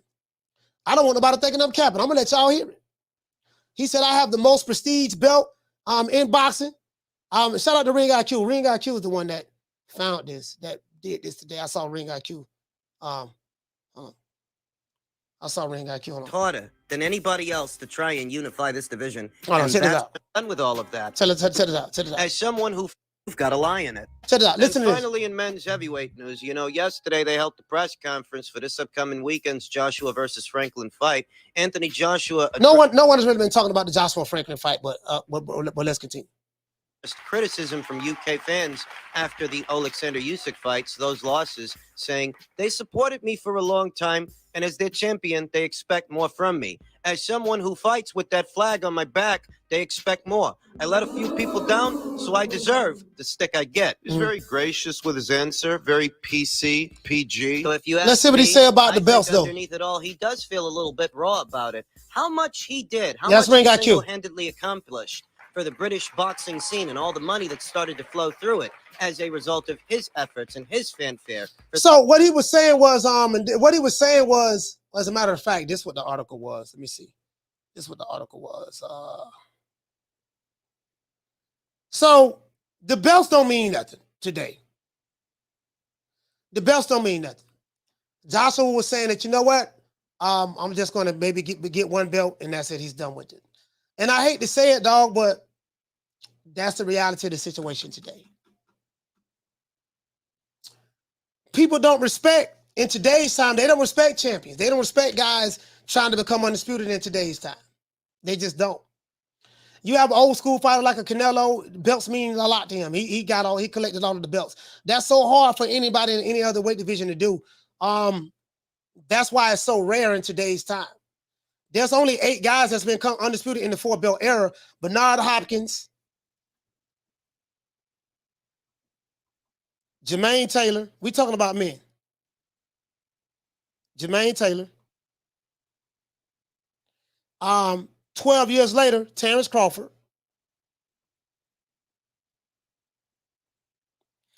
Year later, Alexander Usyk. 3 years after him, Josh Taylor. I'm not going to say Teofimo and Camboso. They was not undisputed. I'm not arguing about that shit. After Josh Taylor, I think Canelo Alvarez. After Canelo, Jamel Charlo. After Jamel Charlo, Devin Haney. After Devin Haney, a new way to monster. 1, 2, 3, 4, 5, 6, 7, 8, 9. 9 fighters in the men division. Guess what? The fighters that's in the modern era that's undisputed, they don't get no respect from the fans. True. They don't get no respect from the fans. Certain fan bases say that belts don't matter, don't mean anything, and then when certain fighters try to become undisputed, fan bases say you're clout chasing and this and that, yada yada yada. So I do understand Joshua. Forget the belts at this point. You tried to do it. Wilder said that the belts didn't matter. I had the most prestige belt, and it should be 50-50 when we fight each other. But those same guys who were pro PBC and pro Wilder said something totally different when Errol Spence had 3 belts and Crawford only had 1 belt. So let me get this straight. When it's one guy that's selling out stadiums in this country that have 3 belts, you only have 1 belt, you're saying that the only way this fight happens is going to be 50-50. But when it's a domestic fight right here in America, where one guy has 3 belts and another guy has 1 belt, You're saying that because this fighter is the bigger star, he deserves the majority of the pie. It should be 70-30. But when it was the other way around, when Joshua was the bigger star and doing bigger things, he had 3 belts, the other guy had 1 belt, they said something totally different. So this is so, shout out to Lisa Bell, what it say, so true, Malachi. It sounds like politics of boxing doesn't want a heavyweight undisputed champion. Yeah, I mean, it is what it is. It is what it is. This guy said Canelo haters say belts don't matter. No, it ain't Canelo haters. It ain't just Canelo. This thing is bigger than Canelo. This is not no grand conspiracy against Canelo. This is bigger than Canelo.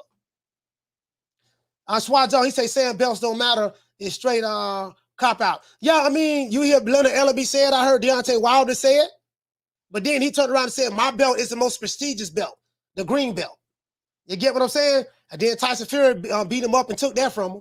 You see what I'm saying? So it is what it is, man. And I have an old school criteria. And the problem is my criteria doesn't fit in this era. But I'm still holding my criteria. Because these guys, they have so many different, it changes with the win. So if I'm a fighter, you know what? If I'm a fighter, especially in the heavyweight division, there's no need. Alexander Usyk is seeing how hard it is to try to become undisputed with Tyson Fury. That's 2 fighters that try to become undisputed with Tyson Fury. Personally, I'd be glad when Fury retire and leave myself. But he's a good fighter. I love his skills inside of the ring, but outside of the ring, I'm not a fan of him at all. But that's just what it is. That's just what it is. Jamel Charlo became undisputed.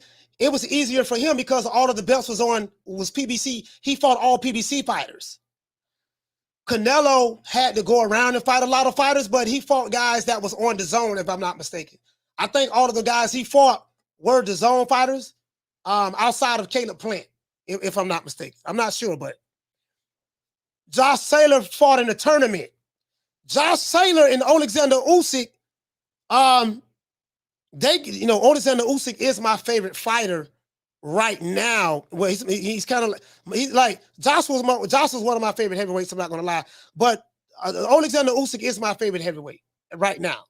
What really just one of my favorite fighters. Forget heavyweight fighters, period. Alexander Usyk is the only fighter in the modern era that has went to everyone's continent. Well, not continent, everyone's country, everyone's backyard, and beat them and took their belts. There's no fighter that's boxing today that I am more impressed with than Alexander Usyk. I don't care who it is, whether he's a Mexican fighter, black fighter, Japanese fighter. It doesn't matter to me. There's no fighter that I'm just saying me personally, am more impressed with than Alexander Usyk. He fought in a tournament. And every belt he won, he went to other people's backyards. So he had to fight dudes who mama was the referee, who daddy was the judge, who baby mama was the judge, who uncle was the other judge. He had to fight people in their own backyards. Every belt he's won on the road in another man's country, in front of their crowd, in front of their judges, in front of their referees. He's done that. I'm impressed with Usyk. True. I'm just saying me. I'm impressed with him. He said Fury went to Germany. Fury went to Germany and he came to America. But you ain't answering the question. Who has been to more countries than Usyk? Go ahead, Harleen. Fury went to Germany. Okay. Devin Haney went to Fury beat the old ass Vladimir Klitschko. Okay, fine. He went to Germany to beat Vladimir Klitschko in the worst fight I've ever seen in my life. Not taking anything away from him, but it is. I know you love Fury, but I don't love him like that. But I can't take anything from him boxing wise. But there's no fighter that has been to who's been to more countries and beat people in their own backyard than Usyk. Not Tyson Fury, not Canelo Alvarez, not Inoue, not Devin Haney, not Jamel Charlo, not Josh Taylor. No one has been to more countries and won every belt he's won in someone else's backyard. Maybe Tyson Fury, every belt he's won, I think he's won in someone else's backyard. He beat Klitschko, took his 3 belts in Germany, and then he came to America and beat Wilder and took his belt in America. So every belt that Fury has won has been in someone else's backyard. He beat Vladimir Klitschko in Germany, and he beat, I'm talking about the major belts, not the domestic, and he beat Wilder in America. So that's it. So every belt Fury won, he gets credit for that for going on the road. I give him credit for that. But has he been on the road more than Usyk? No.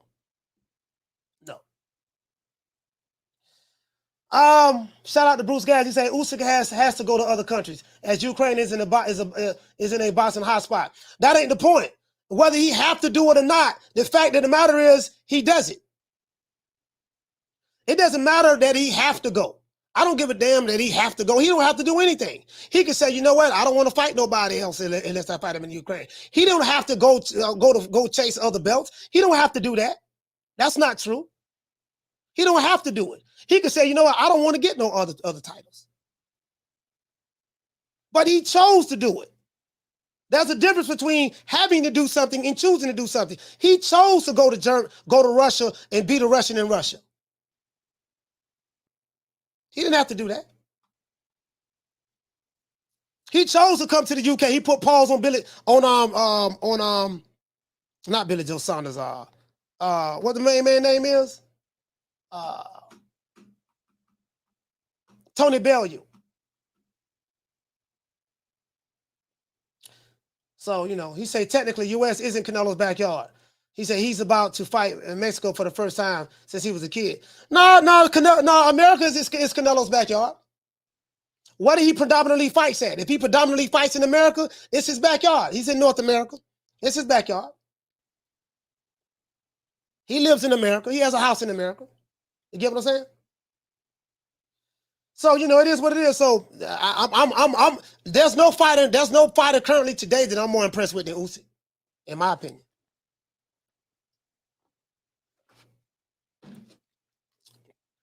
He say, what'd you say? You say Joe. He say Joe said, Coach, did you rewatch the Cobra fight? No, I haven't rewatched it yet. I plan on doing it today. So I believe Cobra won the fight. The unofficial scorecards caused the confusion. I'm gonna watch it today. I'm gonna watch it today. But let's give everybody a round of applause.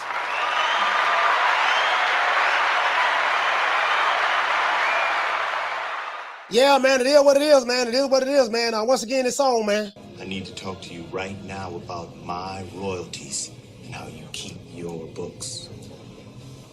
My office hours are from 9 to 5. Fuck your office hours. I need to talk to you right now, motherfucker. Yes, sir, it is what it is. Once again, it's on. It's that boy Coach Malachi Williams signing out. 2 minutes today, USA Boxing. Man, talk to him, AB. Talk. Shut that soft ass shit up. And the best man Shut to that win. soft. That's some soft ass shit. Shut that soft ass shit up. All that soft talking. I know you can do it, man. You got the. Man, shut that soft ass shit up. Yes, sir, it is what it is, man. You ought to know what time it is. What about Rocky Marciano? Oh, there they go. There they go. Every time I start talking about boxing, a white man got to pull Rocky Marciano out their ass. That's the one. That's the one. Rocky Marciano. Rocky Marciano. Let me tell you something wonderful. Rocky Marciano was good, but compared to Joe Louis, Rocky Marciano ain't shit. He beat Joe Louis's ass. You ought to know what time. I'm the group. I'm the best thing ever happened to this damn group. Nobody's bigger than the group. Y'all ain't stupid. I'm the one selling the records. They coming to see me. They coming to see the Temptations. Ain't nobody coming to see you, Otis. Yes, sir. Don't ever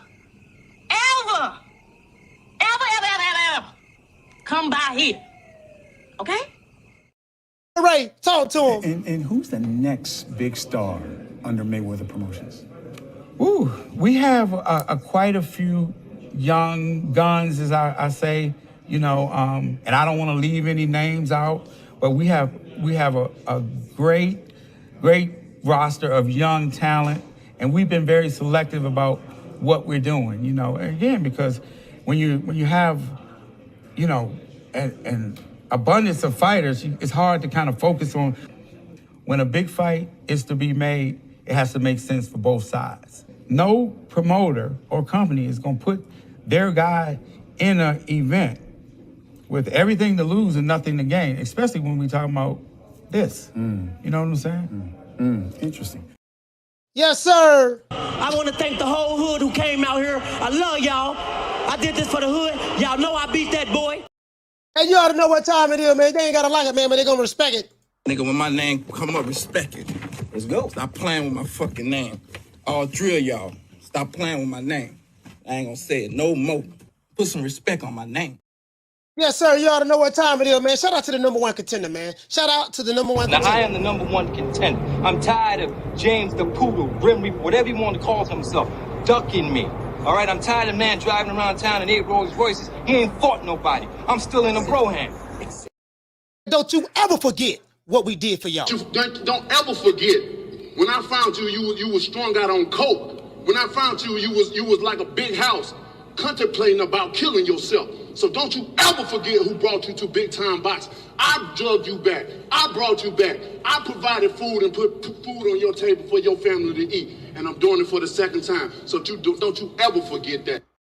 So, man, and shout out to Tank Davis, man. I'm so glad that Tank Davis, well, you know what, I can't say that. But shout out to Tank Davis anyways, man. And shout out to Gilly the Kid. This is the type of fan that I am of a fighter. Me, the fans, we feeling like you not getting the best fights you supposed to. But we know Tank can fight anybody. Why is that? For me, we want to see you fight Lomachenko. We want to see you fight Devin Haney, Teofimo Lopez, motherfucking all the top who they say is the 4 horsemen, and they anywhere around your weight class. We want to see it happen. When we gonna see it happen? I'm not sure. I don't. I That's ain't got the nothing best to do. NTG. That was real shit. That's some real shit. I can't. I don't know. That's like. How many times you don't went in there and said, I want these niggas, man? To be honest, I ain't never said.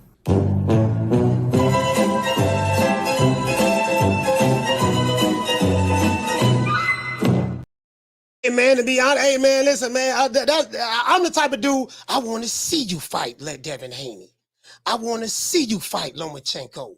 I want to see you fight anybody that's in your weight class that's considered the 4 kings. I want to see you fight them. When are you gonna fight these niggas, man? He went to twitching his hair. I'm like, oh man, goddamn. I just said, for all you guys who like to say 60-40, 70-30, 80-20, Errol Smith did say that he was just playing. Okay. I know you once said, hey, look, if we fight, it's gonna be either 70-30, 80-20. Was that? Man, I was. When I said posturing, or what was that? When did I say that? That was. Yeah, I said it on my girl Instagram. Yeah. What's going? But I was playing. Hey, man, nobody taking no 80-20, 70-30. Yeah, I was playing. I was like, because I was like, it's gonna be 60-40, and I was like, yeah, he keep playing crazy. It's gonna be 70-30 or 80-20. But yeah, I was playing. Like I wasn't serious about that, man. Like, people can't take jokes. Hey, man, all I'm saying, man, some of y'all need to take whatever beef you have, you need to take it up with the Tooth Fairy. I don't understand why you're even mad. Like, you should be happy that the Tooth Fairy gave me $2. Okay, so that's $2. What did you want? $5 because my top tooth was worth way more. Are you serious? Yeah, I hate the Tooth Fairy. She's an idiot. Are you serious? Yeah. The Tooth Fairy is an idiot. Everybody know the Tooth Fairy is an idiot. And guess what? Anybody who didn't hit the like button, this is what I think. Fuck you. Fuck the plane you flew in on. Fuck them shoes. Fuck the socks with the bell on it. Fuck them cheap ass cigars. Fuck your yuck mouth teeth. Fuck your hairpiece. Fuck your chocolate. Fuck Guy Ritchie. Fuck Prince William. Fuck the Queen. This is America. My president is black and my Lambo is blue, nigga. Now get the fuck out my hotel room. And if I see you in the street, I'm slapping the shit out of you. My dog Booger Ray Leonard and Eddie, the Hitman. Sunshine when Tank's gone. I'll smack the shit out of him in front of everybody. Only dark times for you. I mean, just throw Haney's name in the hat. There is no fucking hat. Ain't no sunshine when Tank's gone. I don't play them type of games. Leonard Ellaby. Why you always talking about me? Didn't you fucking learn your lesson from that? With AJ? Ain't no sunshine when Tank's gone. I'll knock that motherfucking hole out. Period. Only dark times comes for you. It ain't no hats to throw nothing in here. We're running a fucking business. Ain't no sunshine when tank's gone. You fucking idiot. Leonard L.B. Why you always talk about? Also, guys, to the tenderonis that's in here, now Dr. Umar Johnson has a PSA announcement. He has a PSA announcement for all of y'all who want to have a Garveyite baby. This is for you. You know what I mean? Sister Danielle, when are we going to have a Garvey baby? Lord have mercy, Sister Danielle. You must not have heard me. Sister Danielle wants to have a Garveyite baby with King Kong Alicia. Sister Danielle, and she fine too. Look at them eyes. Sister Danielle, listen, baby. We got to build the nation first. If I give up all my testosterone, I won't have no energy to build the nation. I got to build first, okay? We must build before the back shots. We must handle the business before the back shots. It is consciousness over the cookies. It is politics over the punani. It is revolution over the romance. Sister Danielle wants to have a baby with King Kong Alicia. She fine too. Lord have mercy. Might have triplets. But Sister Danielle, stay focused, my sister. Understand, overstand, and understand that the building, the nation building must come before the back shots. I said the nation building must come before the back shots. Brothers and sisters, we must stay focused. We must stay focused. We got to stay focused when it comes to boxing, man. It's very easy to get off cold. We have to stay focused. Shout out to John B. Poetic.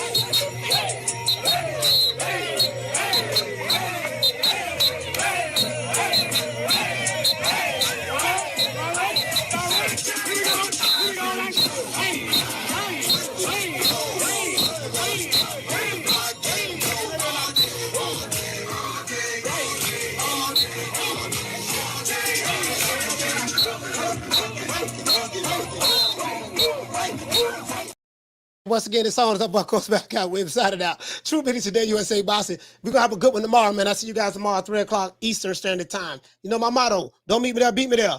Peace. Man, I'm out of here, bro. Let's go.